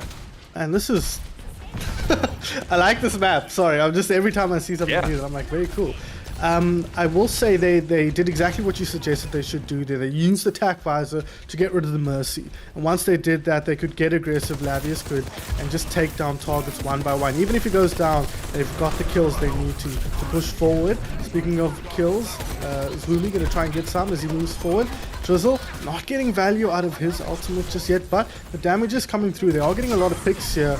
Oh, Sterling with the ulti to get rid of Trizzle. It's 3v3 here. The cart is moving forward. Zwimmy's decided he's going to focus on getting a little bit of momentum here. But now it's 2-on-2 here on the point. Hamzo from Libra Victoria putting the damage on. But both Mercies going down within seconds of each other. So Farah might want to bail now, but the self-destruct on the top going to try and make sure they can get some picks. They get Trizzle, who just rejoined the fray. That's a big problem. A lot of damage and healing off the field now as Lavius picks up Hamzo, and that's going to be it. As we can see, when you lose your Mercy, you lose a lot of options here.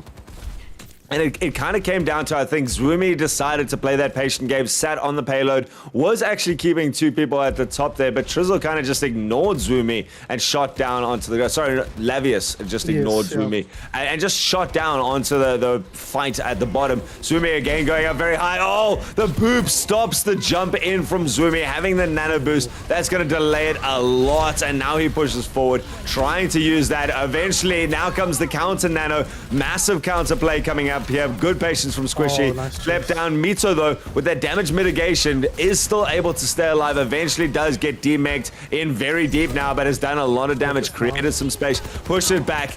Still coming from the sides. It is going to be Hamzo trying with that barrage, taken down quickly, though. Such a good rally, such a nice approach to the control of this high ground here, and just stopping Zwumi from really initiating it all. Yeah, there was a good move from Hamza there over the top as well with the boop. Yeah, he does change. I was just going to say, I think he's going to change because his Mercy was dead when he popped his ulti. So I think he knew that wasn't going to work and he wanted to go on to the Hanzo, his namesake. I think it's a good pick here and put pressure across the distance, but Sterling on the Asher, here we know him so well for. He wins that duel straight up. Valkyrie pulled out. No res forthcoming just yet. I don't think she can find the body. Yeah, Stalker's looking for the body, but I think he's already respawned, and now they're going to move forward. It's a 4v5 with the Valkyrie at their back. Smiley has hers in the tank as well. Lavi's going to drop first. Riz, nowhere to be seen just yet. Self-destruct, going to buy a bit of space here. Doesn't find anything. Looks pretty good as the tactical advisor comes out now from Trizzle. First pick down, Squishy. That's a nice kill to get at the beginning of it. There's both supports out of the team fight now. They can look to push forward and clean up the rest, but they've still got that big tanky Mito on the front line. A lot of HP left here, not quite getting the focus fire they need. They do take down 2 finally. They have lost their Mercy. Mito will get demeched, but will the stall be forthcoming, or just going to wait to regroup here? So they're going to get aggressive, but that's what we waited for to see out of Liber Victoria here. Yeah, I like that. There, a nice bit of stall at the high ground there. Eventually let it go at the end there. Came down from Trizzle to be able to get that tac visor in the right place. Has spent a long time just fighting into Mito with that defense matrix, shutting down a lot of the damage coming out there. But as soon as he turned his sights onto those supports, both of them melted so quickly, won the team fight out there, and the target prioritization has really come out now from Liber Victoria. They've managed to pick up the second point. Khan's going to spin around slowly, dramatically, guarded by the beautiful model that is Newt in the Anna skin. And yeah, now we go inside. Again, a lot more turning corners, some very, very important high ground here in the early sections, and then a final push up towards the pool area at the end. Well, this is a very cool map. A lot of flanking routes as well. You can see they're avoiding that high ground. Going to get aggressive here now onto the pool section. Zwumi, they're a little bit over aggressive. That corner, a bit tough to heal round. You don't really want to put yourself on that edge where you can get booped off and pressured. So it's a bit of an awkward angle to take. You can see why they took it though. Oh, Lavius going to get aggressive here. Going to try and burn them down, but not finding the targets just yet. He does. They trade out their lives. Great shot from Hamza to clean him up, but the res is forthcoming. But now there's a big angry monkey with a nano boost in your face here. Liber Victoria trying to get forward, trying to put the pressure on. Going to try to get that nano, but Squishy shuts him down with the sleep. Mito low HP. Can they get that kill? No, they can't. Not yet. Zwumi is down once again. With 60 seconds on the clock, Altruism starting to get dire here for our red team. Indeed, it just seems like that Winston not doing that much damage. Had the full nano boost, jumped into the face of everyone, and now just sitting kind of impotently shocking from a distance, throwing out those new Tesla coils. But like you said, they don't do that much damage. Not really a kill threat on the back line. And now actually just going to get chewed down, has to drop the bubble defensively. Remember, healing from tanks also gives less ult charge, so you can't just farm up a good little nano. Cassidy for the first time from this side. Oh, big bomb comes out here in the middle. Could find a couple of kills. Just create some space for Mito. This was after Aquatic, of course, dropped that. Yes, I've forgotten the old heroes ones. Barrage into the back line here. It's going to be an aggressive Lucio coming out here, backed up by that sound barrier. Stalker looking to put some kills on in the back line. Takes out Lavius. Mito going to go down. The payload is pushing. It is overtime. There's just one more corridor left to go. This is going to give some lovely long sight lines for people like Newt to keep up the healing for his team. Going to be one last contest in the last arena. Oh, does he get him? No, not quite. Zwoomy trying to get the pressure off there. Made so much space for the Primal Rage. How far can they push this? Double kill already for the blue team. SGG now in firm control. They've left the point. C9 maybe? No, not quite yet. Lappius though, he's going to make it so that it does not matter. Double kill to close it on out, and SGG with a hold, but the blue team giving themselves plenty to work with. Yeah, we don't know what this map entails. We don't know what a good hold is, but when you're getting that close to the end, that's a pretty good push. I mean, just pure meters in it at the end there. Yeah. I've got to ask. Let's take a second. We've got this time. So far, what I've learned from today, Monkey no good, right? Like, that's just not seeming to do the damage. Pharah very good, and again, kind of renders the Monkey a little bit more useless. Haven't seen any Roadhog at this stage. Yeah. How are you feeling about the tank matchup in general? What is the strategy? What is the power? What is certainly to be avoided? I think it's hard to say with a sample size of less than one, right? And a sample size of specifically this group of 10 players. Drop the science and tell me what you think about this. Would you be scared of a monkey diving at you? I agree that I don't feel that Winston's super hot right now. I feel like he doesn't get the value you need him to. He kind of goes in, tickles them for a little bit, and then dies. And the space he creates isn't as effective as you might get out of something like the Doomfist or the Wrecking Ball or even the Diva to a certain extent. So I agree with you, Monkey not feeling super hot. In terms of what else works, the Doomfist, we chatted again before we went live. I don't feel like that hero is super hot, but we can see how you can use it in a way to sow chaos. If the rest of your team can take advantage of that chaos, then the Doomfist is absolutely the perfect pick here. We can see that Diva still has a role here, at least Mito and Stalk, and Zwoomy feel like it does in terms of just dealing with some of the high damage, highly mobile DPS like the Pharah over the top. Something you need just to mitigate that. And you can play a bit of a peelier style, a more static style with the Diva if you want, which is interesting. The blue team has dropped a couple of players. Sterling is taken down. You can see they've gone for the double, triple hit scan, in fact, on the red squad. They really want to make sure Sterling doesn't get that effectiveness, and you can't argue with the logic there. Yeah, and I like this combination now. Zwoomy realizing maybe that the monkey wasn't working, going to another very mobile and much more self-sufficient tank here. Someone who can dart in and out with much more regularity, doesn't get like held down by the leap timings, that cooldown. Can just come out. Oh, gets slapped as he rolls out. But the adaptive shield going to keep him alive for so long. Adaptive shield, of course, doesn't give ultimate charge either. And look at him, just stands toe-to-toe. Realizes the entire enemy team is looking at him. As soon as someone starts chasing him, Mito, goodbye. We'll wait 4 seconds for your boosters to come back. Zwoomy's already back into the fight with so much HP. And while they're busy focusing on the ball, so much damage coming in over the top. Trizzle already built up nearly to that ultimate. Going to have it in just a couple of ticks. Zwoomy got an ultimate of themselves. And meanwhile, on the other side, Sterling going to have swapped off that Pharah, just has no space to go through the air, going towards 43% of his own ultimates. Oh, speaking of ultimates, Zwoomy coming in here with his own. Just going to pop his as well. Lots of kills coming out for the red team. This is a perfect start to their defense. So much going their way. They've still got both support ultis in the mix here. Stalker is going with the Valkyrie at the moment. Hamza moving towards his own ultimate, but so far the positioning has been stellar here. Zwoomy is doing so much work. Almost drops there. Such low HP just getting out here. Nano boost at the ready, so they've got options here coming to this next fight. Does our red team.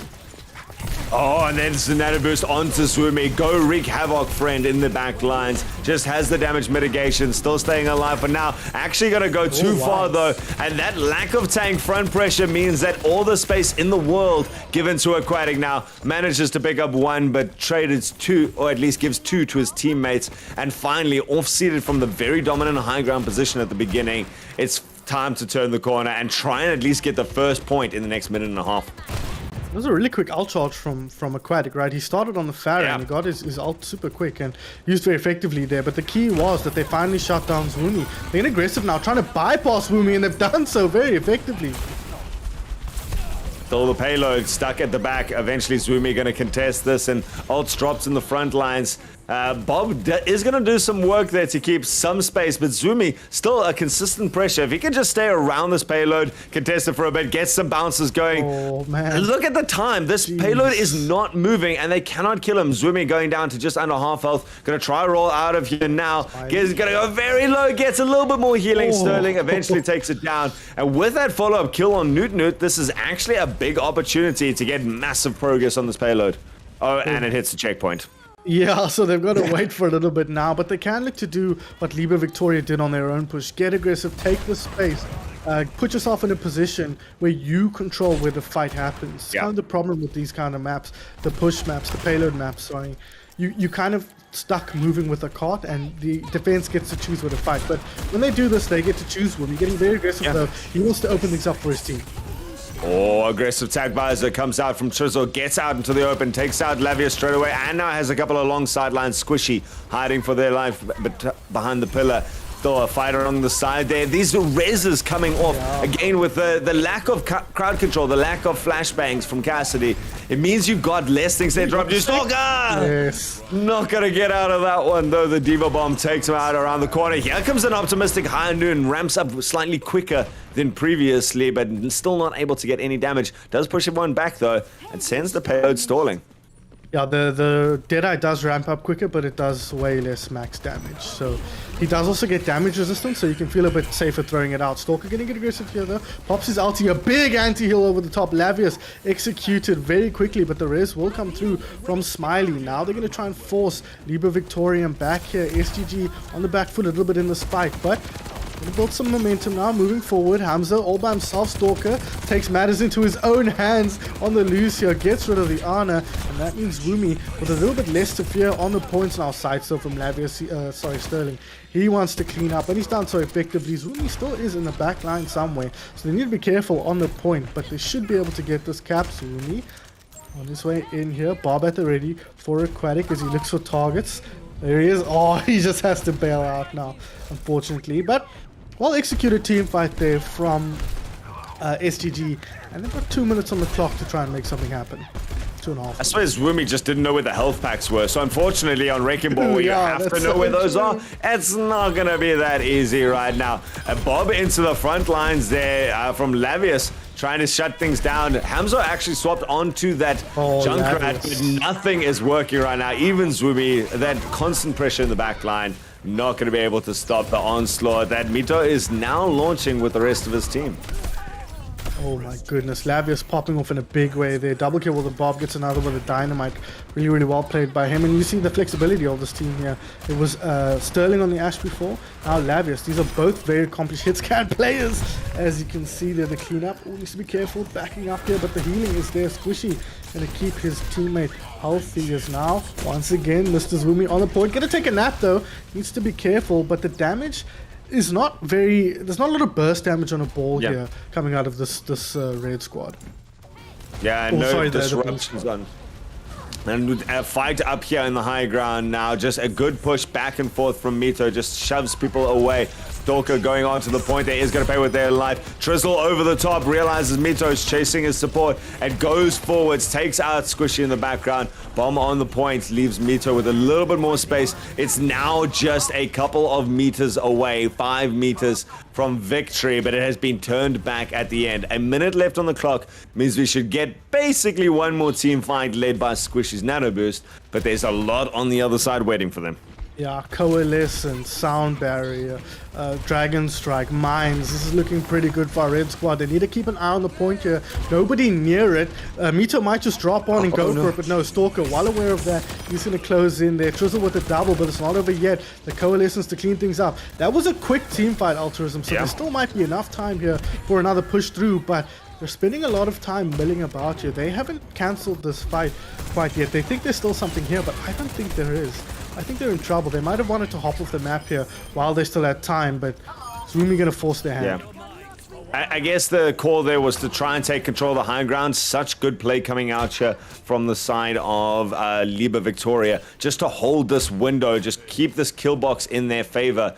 And an attempt from our flank there, taking too long, not successful at all. And now it's going to have to be straight down the center. 7 seconds left on the clock. Going to be up to Mito to get at least some control of this point. There's going to be the bombs down there. No one's on the point, though. No one's touched it for a while. Mito going to have to tank a couple of these bombs. Is going to pay with the life of the mech. And in overtime, the only one standing there is the nano-boosted baby Diva. Going to try and fight this out. Here comes a bomb to reinforce this. That's going to be consistent damage over the top. And Lavius picking up the kills that goes with this.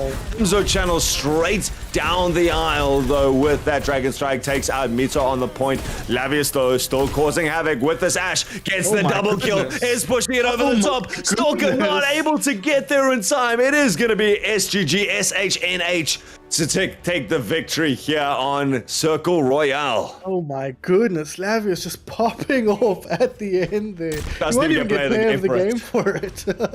He gets player of the game for what presumably is a fairly run-of-the-mill tactical visor. Okay, he gets the cancel, and he's just going to pop some kills here with the tac visor. But I was looking at that fight and thinking, man, Hanzo looks crazy effective on that point, right?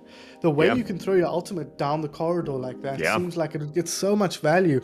And it did, but they didn't deal with some of the critical targets there, and they were too slow to clean up after getting a few early picks. So again, the chaos kind of works well for SGG there, but it has to be said that style of consistency is not it's not showing itself as much for Libre Victoria. They are changing things up. They're adapting to what SGG is doing, and that's what they need to do. And that map was obviously much closer than King's Row had been. So there's a back and forth happening here as the teams figure out what works. They did force Aquatic off the Pharah, and that was key for them actually holding that, and they almost held that at the end there. Unfortunately, Lavius just too good on that Ashe with Smiley at his back. So everything to play for here.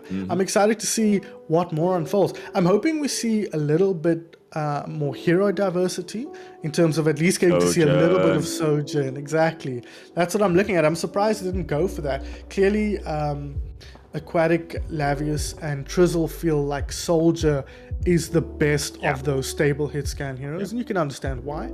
But I mean, can't mix it up, man. Try the new hero. I feel like Sojourn feels like she should be really good against Pharah, right?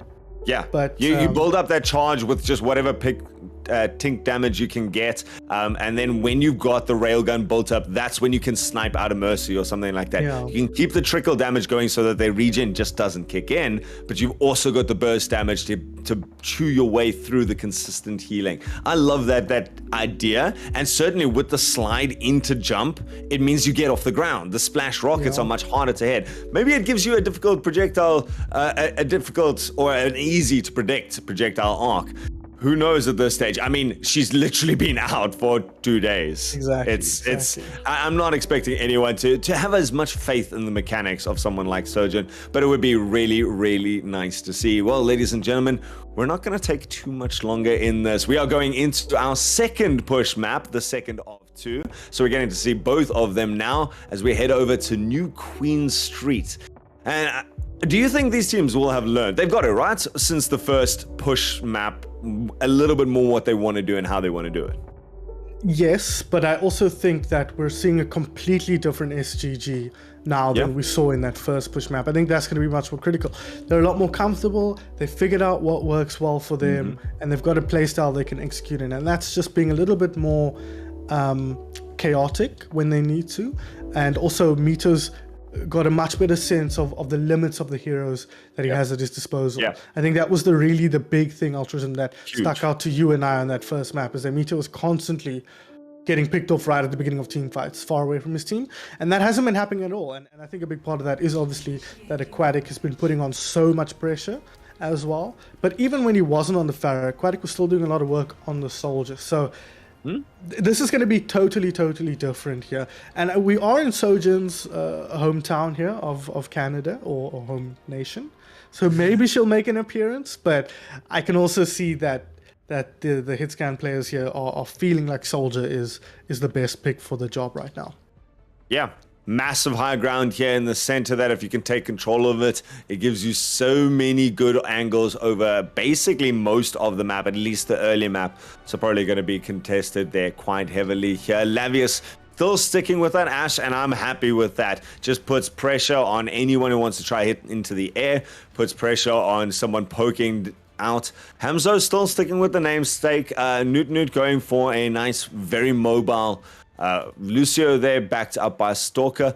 What do you feel about Moira in this current comp right now? That it seems like these team fights are dragging out for a long time, and that resource management and the amount that you can heal indefinitely kind of worries me. Yeah, I think she stands out when playing against flankers, right? She can protect herself, she can fight back, and she can run away very effectively, but that's not what we're playing against here. And you don't have that static composition where she can just shoot her yellow mist throughout the whole team. It's a lot more split. So, not my favorite hero. I think Stalker maybe not that comfortable on the Ana. Oh, Newt though! Flipped off the map to start things off. That's not a good way to kick off the second push map. So the rest of this is going forward. Zwoomy now being the very aggressive one, and unfortunately leaves the team behind for Lavius to pick off yet again, coming in clutch. And then decides to just carry on walking forwards with the payload, and Mito demeched somehow in the backline. Unfortunately, Zwoomy just kind of split the red team apart for themselves and got what's the opposite of pincered? Spliced? Yeah, spliced. Sounds good to me. Yeah. Yeah, it was kind of an awkward team fight. Of course, losing the Lucio also makes the Reinhardt so much worse. Yeah. Because he doesn't have that MS. He doesn't quite know. The team isn't quite able to keep up with him if he does end up charging forward. But now they're gonna come back. Look at that, straight on forward with the Lucio speed boost. A quick kill onto the baby diva, and Mr. TWO, is that what the robot's called? Running back towards the center of the map. TWO. Is that really his name? That's what I've been told. So in other words, 2. Yeah. Overwatch 2 brought in the robot TW. That was on the nose, guys. Good job, Blizzard marketing department. You guys nailed that one. I am right, Peach? That is what the robot's called. Okay, well that's what people have been calling it. Peach said I'm right and everyone else is wrong. Yeah. So. They are now gaining momentum though. They have moved past the center of the map. They do have Zwoomy with his ultimate. Of course, the composition is going to be a little bit more split, so he might look more for a single target than for a huge 5-man shadow. Big anti-heal though, going to start off by getting the kill on Stalker. Lavius. Into the back line there, and you can see that unfortunately Zwoomy just having to turn around all the time with Mito going in as the diva, just can't really get a shield up to stop this damage from the high ground. Sterling just sitting there as well, consistently putting damage, making people chase him. The mobility again coming out back and forth. I love the chaotic nature of Overwatch 2 so far, I must admit. It has become less about these structured plays, less about sitting behind 2 shields, no bastion in a corner kind of thing. There's just crossfires everywhere that you have to be worried about, much more mobile compositions coming out here, and it's who can control the generalized space rather than a single point that seems to be working here, as we see it going the way of the blue side. Yeah, absolutely. These push maps especially are so dynamic.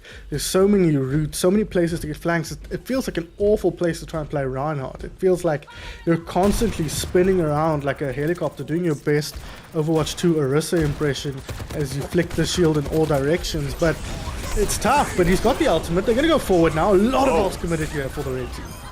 Massive ultimates, each of them picking up a kill though. It means that together it's working. You've left Lavius alive though. Lavius having taken an off angle, actually on the wrong side of the spawn if I'm not mistaken, managing to get so many kills, eventually forcing out the coalescence though. And finally a push forward. Mito still trying to slow down 2 here on the point, backed up by the Mercy. Does actually fight this out, and this Reinhardt, while swinging, gets anti-healed. Is gonna have to go back, gets the pin down though, demecks the diva, and just Zwoomy staying alive on such little HP, backed up by that sound barrier of Newt to keep everyone alive for a long time. Eventually it wears off and Lavius steps in. What is happening? This guy just popping up. I think he finally is comfortable. He got his mouse sensitivity correct now. He's he made space on his mouse pad. He's really found a rhythm here. He's absolutely dominating. But this is a map where Ashe can just find so many angles to put pressure on. If you're not paying attention for a little bit, all of a sudden she's far to your left, far to your right, putting pressure. The Reinhardt shield, it's so easy to find angles around it that you can see if they don't know where she is, the pressure can be unreal. And the thing about this map is not only are there a lot of options for the Ashe, nobody knows what the hell's going on, because this is like the second time they've probably played this map, so you don't know all the spots you can pop her head out and put pressure on. And you can see, look at that, he's putting the pressure on with the bob. Absolutely perfect play here from Lavius on this map so far. You know, that's kind of what gives Soldier a bit of an edge here, is he can control various ranges. And what I like about these big curves, we saw it on the previous map, and I see it here now as well, is when you have a big open curve, you can actually take up a very long open sight line, but stand far away from everyone else, and then kind of put your team at the close apex of the corner to intercept anyone coming in. You can keep yourself far away as Ashe, but still be doing damage, then transition to a mid-game fight quite easily. Still trades back and forth. Genji coming out here from Hamzo doing work. Trizzle plays with their life and means that down to 1 DPS and a Reinhardt swing on point going tank to tank. There goes a choice between the Diva Bomb and the tank visor. He chooses Diva Bomb as Mito to try, did Zwoomy to try and block that out, and Sterling just rips apart the back line. And with that, here comes an Earth Shatter. Charge through to take out Smiley in the beginning of this. Is going to pay with their life. And Zwoomy does pay with their life and eventually just gives up possession. This poor 2 spinning around a full 360 back and forth. He doesn't know which way to go. 2 minutes left on the board though, and quite a considerable lead for the blue side. Oh, not for long though. Phoenix, you with me? Sorry, I'm muted. That's my bad. I was saying, what an amazing sleep coming out of Squishy there onto Trizzle, really neutralizing the attack visor, but not enough to stop them from pushing forward now. You can see how quickly he moves, the robot moves between the points. So you can see the little wall there where the front of it is. If you flip it over, he'll saunter on over quite quickly to back to the front line. So you can regain momentum quite quickly now. They do commit the sound barrier as they look to get aggressive, but Hamzo straight away going to drop. Oh, Sterling picking up the double kill. Again, these long angles. This is what I meant by these open sidelines. You can sit at the far point of the curve and just shoot down such a long distance. Cover people, they have to commit to the curve if they want to fight you on those sidelines. And eventually, you just chunk people away. Lavius has picked himself up another Bob, using Squishy using Nano Boost in that previous fight to secure it out. Newt also not very far away from it. Won't have it to combo with one of the first Dragon Blades we're going to get to see. And it's going to be interesting to see comboed with Zwoomy now swapping to the Doomfist. I don't think we've seen much Doomfist from Zwoomy. And not off to a good start, taking a lot of damage very quickly. Dragon Blade gonna come out though on the backline. Smiley immediately taken down, but Sterling gonna recoup that loss. Bob on the front line doing so much damage, and just a big ult commitment there from the blue team. Gonna help them secure that team fight. The Genji doesn't feel like it's working for me here on this map. I'd like to see Hamza maybe switch it up. I don't quite understand the logic if the self-destruct goes through, but Trizzle, he's gonna open things up here for SGG. That's big. Lavius has been such a crucial part of this play here. There's going to be a attack visor coming in from the background. A swap of attack visors, in fact. Neither one wants to poke their head out, so it kind of just neutralizes each other. Zones out a big open space. The robot is walking, though. It is in the favor of the red side. As long as they keep near it, they can keep this overtime going. They've still got basically 50 meters to push. It's going to be up to just a little bit of time to regroup. Mito wants to stop this here and now. Decides to peel back for his team. Shuts down the big sleep dart there. Shuts down Zwoomy. No main tank. And when you're going to be pushing in overtime, it's going to have to be killed all the way. Sterling cleans up the back line. It's now up to Hanzo with diminishing resources to hold this out. And SSG carry on with this momentum. Looking at it now, Altruism, and you look back to that first map and you're like, it feels like this team should excel on this kind of map, right? It feels like this map type is built for SGG, and it really showed there. The way Lavius and Aquatic are playing on opposite sides of the map, creating that crossfire that's so impossible to deal with. You see Zwoomy here on the Reinhardt. What does he look at? What am I doing? Help me, team, do something. And that's where if you had an off tank, she could cover those crossfires, right? She could, thinking of a Diva, for example, she could go onto the high ground, pressure one of those DPS back, while the Reinhardt focuses on protecting the team from the other side. But you can't do that anymore because there's only one tank. So you kind of have to think about how you want to approach that. Zumi's solution was a Doomfist, and you can understand the logic behind that. But Doomfist is not an easy hero to play if you're not comfortable on him. And Zwoomy is Zwoom. We know him for his tank play and his stable tank play. The Orisa, the Reinhardt, the Winston, the Ball. That's his bread and butter. The Doomfist, far less so. So he's maybe not going to be able to get the same value out of a Doomfist as someone the likes of Mito is, who was playing Doomfist for a long time competitively. So that's the kind of the dynamic that you have to deal with as a tank now. Your hero is so much more important than it was in Overwatch 1 because you don't have the option to mitigate the weaknesses of your hero with the other tank. So it's really it's hard to find out, and we're obviously still going on this journey of discovery, you and I, Altruism, and everyone watching, of what works, what counters what. It's all slightly different now than it was before. So it's still, that map felt to me like SGG's map to win. Now we're going to move on to a different map, and we're going to see, does this map suit the playstyle of Liber Victoria a little bit better? Or is this going to be another map where they can just abuse the chaos on the side of SGG? Yeah, 100%. Can Zwoomy get a nice big shield up as the Reinhardt? Shut off very logical progressions, places where you got to fight from. It is going to be a hybrid map. We're going down to Midtown. Some funky music playing in the background as we see. NYPD rescue fire trucks all over the place. This looks like a charming city. Certainly not the vibrant beach vibes that we had of our previous maps, but certainly, again, lots of verticality, so much intricacies towards these, and I get the feeling that Zwoomy, there we go, going for the Orisa, going for that more static style, just realizes I can shut down and control certain areas very well. That's what I do, and I like how you say it's the weaknesses that you got to be aware of. There's no mitigation. You got to be aware of what you can and cannot do, and then play towards that.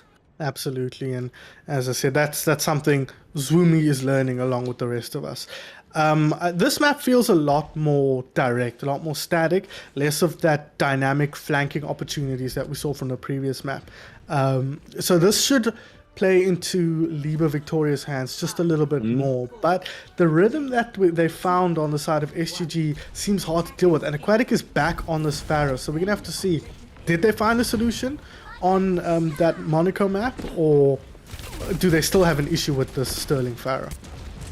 Wow, very confident Parthic coming out here from this red side. Certainly looking like they know what and how they want to play this map at this stage. Zwoomy getting chunked down, but decides to hold very, very wisely in the train card. Mito now going to actually try and pin them in the corner there. Mito getting very, very low, gets demeked quickly, maybe going a bit too far. Lavius does manage to find a little bit of an angle, but Hamzo goes back the other way. Lavius returning kills, trading back and forth between the two teams. If Raid can keep a couple more people alive, they can try and threaten this point, but it seems like it is going to stall out there. Huge anti-heal.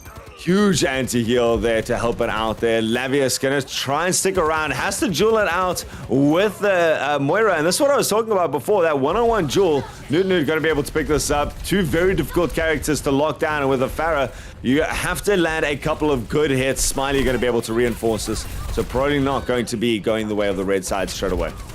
No, they're going to need to back up here. They've just lost. Okay, no, maybe getting kills the other way, but no. With Nunu going down, I think you kind of want to reset here, fall back, and get ready to approach another team fight here. Trizzle on that Tracer has built up towards a Pulse Bomb, so that could be a key to crack something open here for the red squad. Pulse Bomb did go down, but it didn't hit anything there, unfortunately for him. And oh, there we go. Ultimate's now going to come out from the blue team just to clean things up. Very, very effective play. Clean play. Uncharacteristically clean play, it has to be said, from SGG. Well, it seems like these players have started to settle into what Overwatch 2 and the mechanics behind it, what they're comfortable on, and they're starting to get those old combos back. Very clear play there, but a very micro one that people might not have picked up was, as Aquatic went in for the barrage, Mito covered him the entire time with the defense matrix. He wasn't able to get chewed down, and that meant that anyone caught out in the open did get hits. That is a classic Overwatch 1 strat and it means that these teams are getting comfortable. Lavius now has some space to drop some tactical visors, cleaned up by Sterling. Anyone who's running for cover is just going to be a sitting duck for this aerial barrage, and once again turned aside. SSG looking so strong. SGG. Yes, they SGG. are. Stalker, what's happening here with Stalker? He's sitting on top of the train. He's going to work his way out now. He needs to be careful not to get dropped. Then he will get out, but they're struggling here. The Tracer for me, yeah, felt like it wasn't working, and Triss is going to move on to the Cassidy now, deciding he's going to join Hamza on the ground, try and deal with this fat out of this guy. Look at the damage coming through over the top, though. So, oh, what a move from Aquatic, pushing double 2 into Mito's ultimate. Mito going to pick up the triple there. This is what you were saying. They comboed so well with the Rocket Barrage altruism, and then comboed perfectly with the self-destruction as well. Yeah, get back to your basics, and I like this. I gotta just check in. The score line right now is 3-2, right? Yes, I believe so.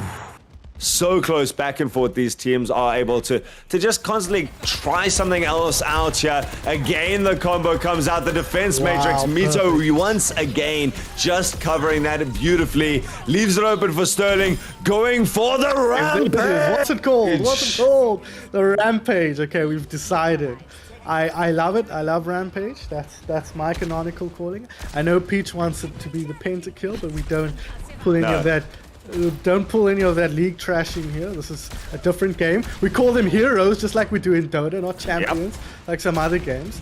But that was a really, really effective combination there once again from the main tank and Sterling. Just so effective. And Lavius putting in damage now. Hamza going down. Trizzle fires back. That's a critical kill onto Smiley. Self-destruct or Soundbarrier, sorry, coming through. They can finally push through here. It's just Mito left on the point. What's he doing? Stalker, go back and help your team. They just need to get rid of that baby diva, and they do just that. There is time though. The recontest is a possibility. Stalker.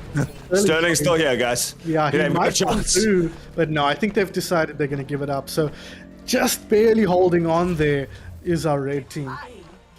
I'm glad. I wanted to see what the rest of this map was like. I haven't gotten to play this, I haven't got to see this, and I'm sure the fans would like to as well. So that first point was super interesting, very closely contested, but now we move out into the open phase. Of course, now the payload going to be carried as far as possible, hopefully to the end if you're the red team or one of their supporters. But again, this Pharah from the air, Sterling still not dealt with. Again, Mito always there. The communication coming out so far. Zwumi doesn't manage to get anything. There's going to be a bomb in the center. Mito picks up a nice kill on Trizzle's Cassidy, but pays with their life. Zwumi managing to get that kill before the remake. The sleep on Zwumi and the big anti-heal to follow. Tucks behind the corners. There is going to be an attempt from Sterling to try to pin them in the corner. Payload's not really moving at this stage. Sterling knows this map well. Oh, what another boost. Here comes the high noon, the high tide, whatever you want to call it. Cassidy's ultimate doesn't manage to get anyone. Does at least alleviate the pressure of that nano boost at Pharah though. Still Sterling hanging in a corner, and whenever you turn to look at Sterling, oh, Trizzle actually has an opportunity here. Does manage to shut that down. Mito using the defense matrix to shut down the entirety of the attack visor, and it keeps alive Mito and the team. Really solid play there from everybody, contributing to keeping each other alive there. Mito's doing really well on this diva to mitigate the damage, take the pressure off his DPS players. We saw that nano coming out from Squishy, just perfectly timed. Sterling with another rocket barrage. He just used one, not one team fight to go. He picks up a double, a triple. Is he going to get his second rampage of this Midtown map? No, doesn't look that way for now, but Sterling unstoppable, but it's the team are playing so well around his Pharah as well. Again, more changes coming in here. Zwumi now deciding to try out that double bubble Zarya. Maybe just trying to cleave through someone contesting, respecting Mito's defense matrix too much, realizing can't put any damage past that while it's up. So get the beam on that, able to go through. In fact, Zwumi gonna mirror the Diva matchup, gonna get slept straight away. Attack visor comes out. There's not that much defense matrix. There's not enough to save Stalker. Squishy also going to take down Trizzle. Lavius coming back into the fight. Blue side has such strength behind them. Followed up with a Diva bomb to clear it out. And it does secure the point. Blue side holding this. SGG cleaning up the last person. And basically just after the main first point, there's no push here from the side of, Zwumi side, Newt side. Liebe Victoria. Liebe Victoria. There it is. There it is. Well, Somehow, congestion still. Yeah, they're still messing around here. Hamza coming in on the Tracer. Coalescence coming through now, but this is a trickle. But they've actually got quite a few bodies. Nano Boost over the top, the anti-heal as well. Squishy picks up a double, and the cleanup will be there. It's just the baby diva left. No time to stall this one out. And that is going to be round one complete. I'm looking at this, the geometry of this part of the map, and it seems like a really tough place to push through. The way you can stand on the bridge above the point as they come through underneath. It seems like a really, really strong position for a hero like a Pharah. D.Va, so much high ground to abuse in this position. This seems like a place where you're going to really need to have a strategy to attack through this part of the map. And so a scenario like this where you haven't had time to come up with those strategies, we might see SGG struggle just as much to get to that point where the cart is right now. You know, this is very reminiscent to me of a lot of the other maps in that you really got to get the payload through and past that point as fast as possible. Something like King's Row, that arch, you've got to keep pushing there. It's got also like the Gibraltar hangar kind of doors vibes to me. Is once it's through there, you kind of got very small little pokey areas to try and get out of. So getting the momentum going, getting all the way through is something that the blue side is not going to have to worry about now. I mean, they managed to hold the perfect spot, it seemed like. They took so much of the time bank just on the first point and then held the second point with just such a good understanding. Sterling, I don't even know if Aquatic knew about that ledge before he came into the game. He might have just come out there and gone, oh, this is convenient. I'm just going to stay here for the rest of the game. Smiley, you wanna come and join me? Yeah, we're good. And it gives you such an incredible sightline for Squishy as well. You can see everybody from wherever he's standing. Yeah. You know, and he's safe from most positions. It's kind of where you might want to go back to that Tracer. Again, I wasn't that hot on it, but you need something to pressure Squishy down, or he's just going to throw in anti-heals. He's going to keep nanoing Squishy. He's gonna Sterling. He's gonna keep healing Mito, and it's so hard to get through there because you come through and you can't focus targets, right? Because there's a target above and behind you, two targets. Mito is somewhere. Lavius is somewhere else, and Anna is somewhere else. You're surrounded again, setting up that crossfire. It's so hard to come through if you don't know the map, especially.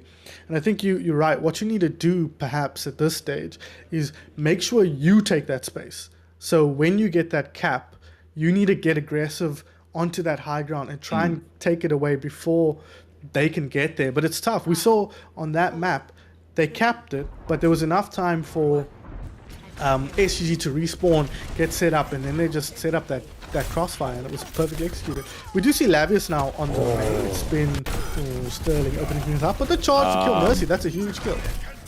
I mean, this is actually not too bad. It's so close to the first point now that they're all going to have time to stall it out on the actual main point. There's going to be no progress. A good attempt, unfortunately, that pick on Newt at the beginning, causing havoc, and now losing so many people along the way. This could actually turn into a very difficult, long, drawn-out contest. And with not much space on the other side of the door, this is going to be difficult for Red to recontest. This feels like the other side of that same corridor, right? Where, look at where Sterling and look at the crossfire that they can set up with Aquatic and with Anna and Lavius. It's so hard to come through. They've done a reasonable job of it so far. Squishy though finds Newt, Sterling finds another, and that is likely to be another very quick cap. I saw Hamza on the Sojin there for but a moment.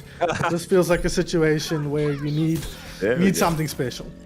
Okay, Hamza going to stay on the Sojourn. Going to see at least a little bit of something here, but it's going to take a lot of something again. Just this pharmacy combo coming out from SGG. Unstoppable for now. And now getting pinned into a wall, into a corner. Zwimi even trying to charge through the May. May being knocked around though, puts him into a bad position. Lavius going to go down.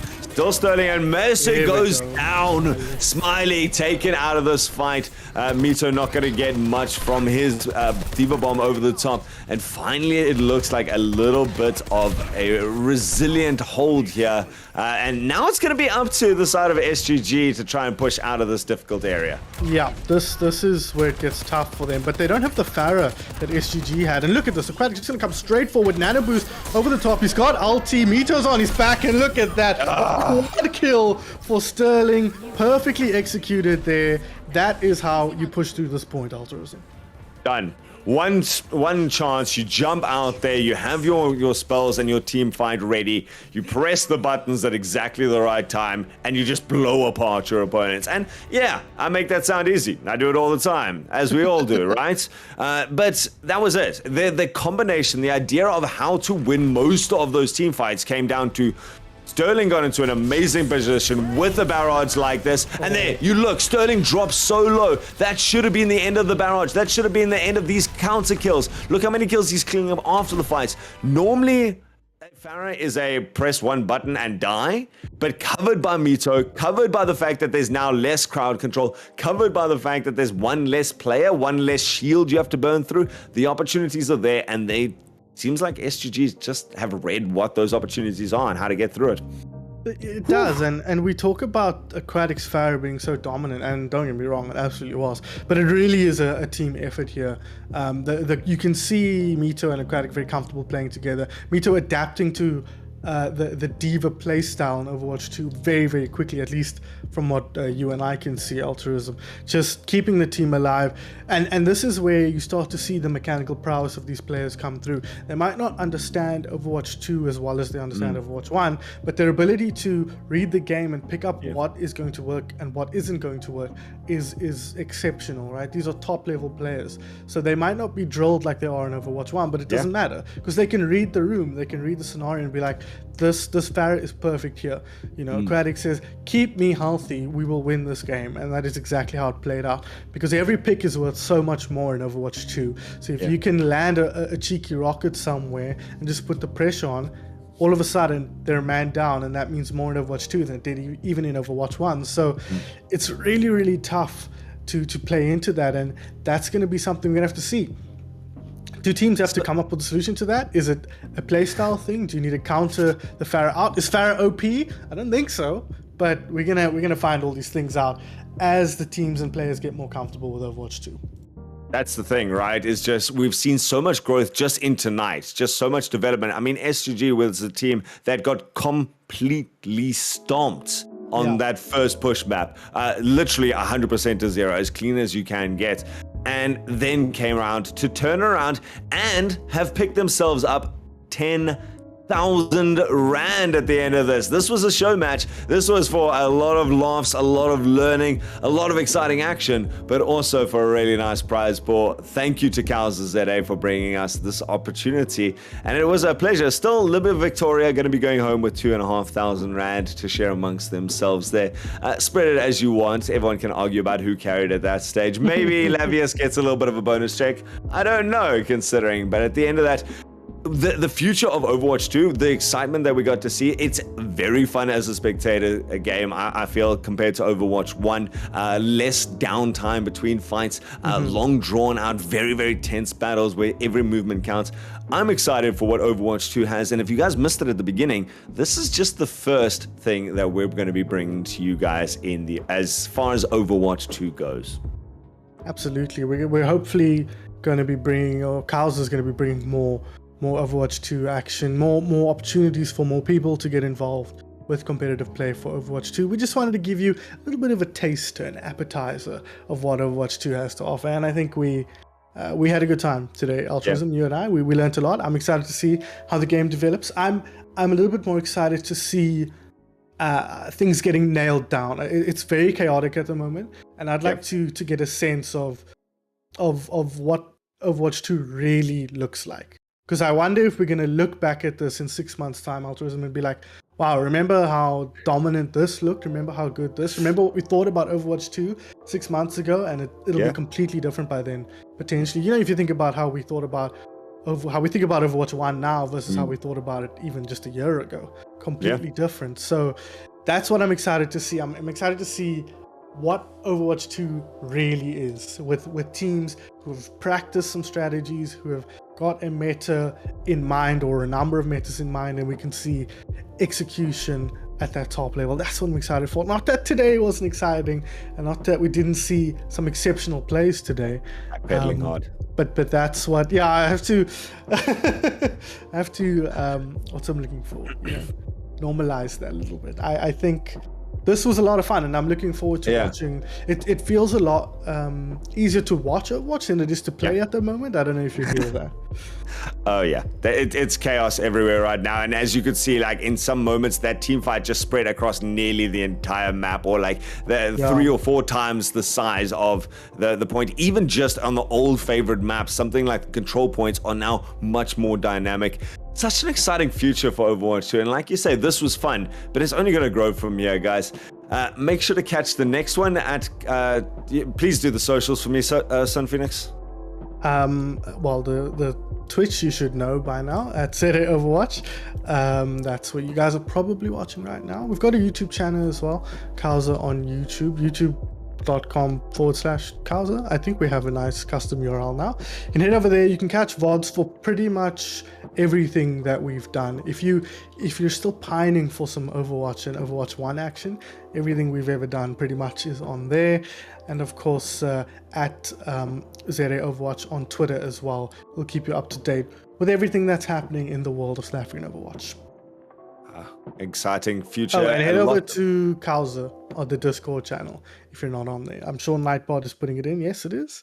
So if you'd like to get involved and talk about Overwatch and find some people to play with, that's the place to do it. Share your opinions about what you think about Overwatch 2. Give some ideas. Share some strats.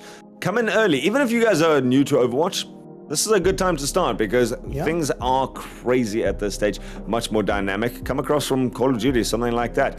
Overwatch 2 could be a really fun game to play in the future. We look forward to seeing you guys then. But until then, at Sun Phoenix on that side, absolute pleasure to cast with you again, sir. It has been too long, and I cannot wait for the next one. Yeah, looking forward to it. Well, ladies and gentlemen, that brings us to the end of a great evening's worth of Overwatch. This was our first show match of the Overwatch 2 beta. Lots to change in the future. It has been a pleasure. I've had a great time. I hope you have as well. And we will see you next time.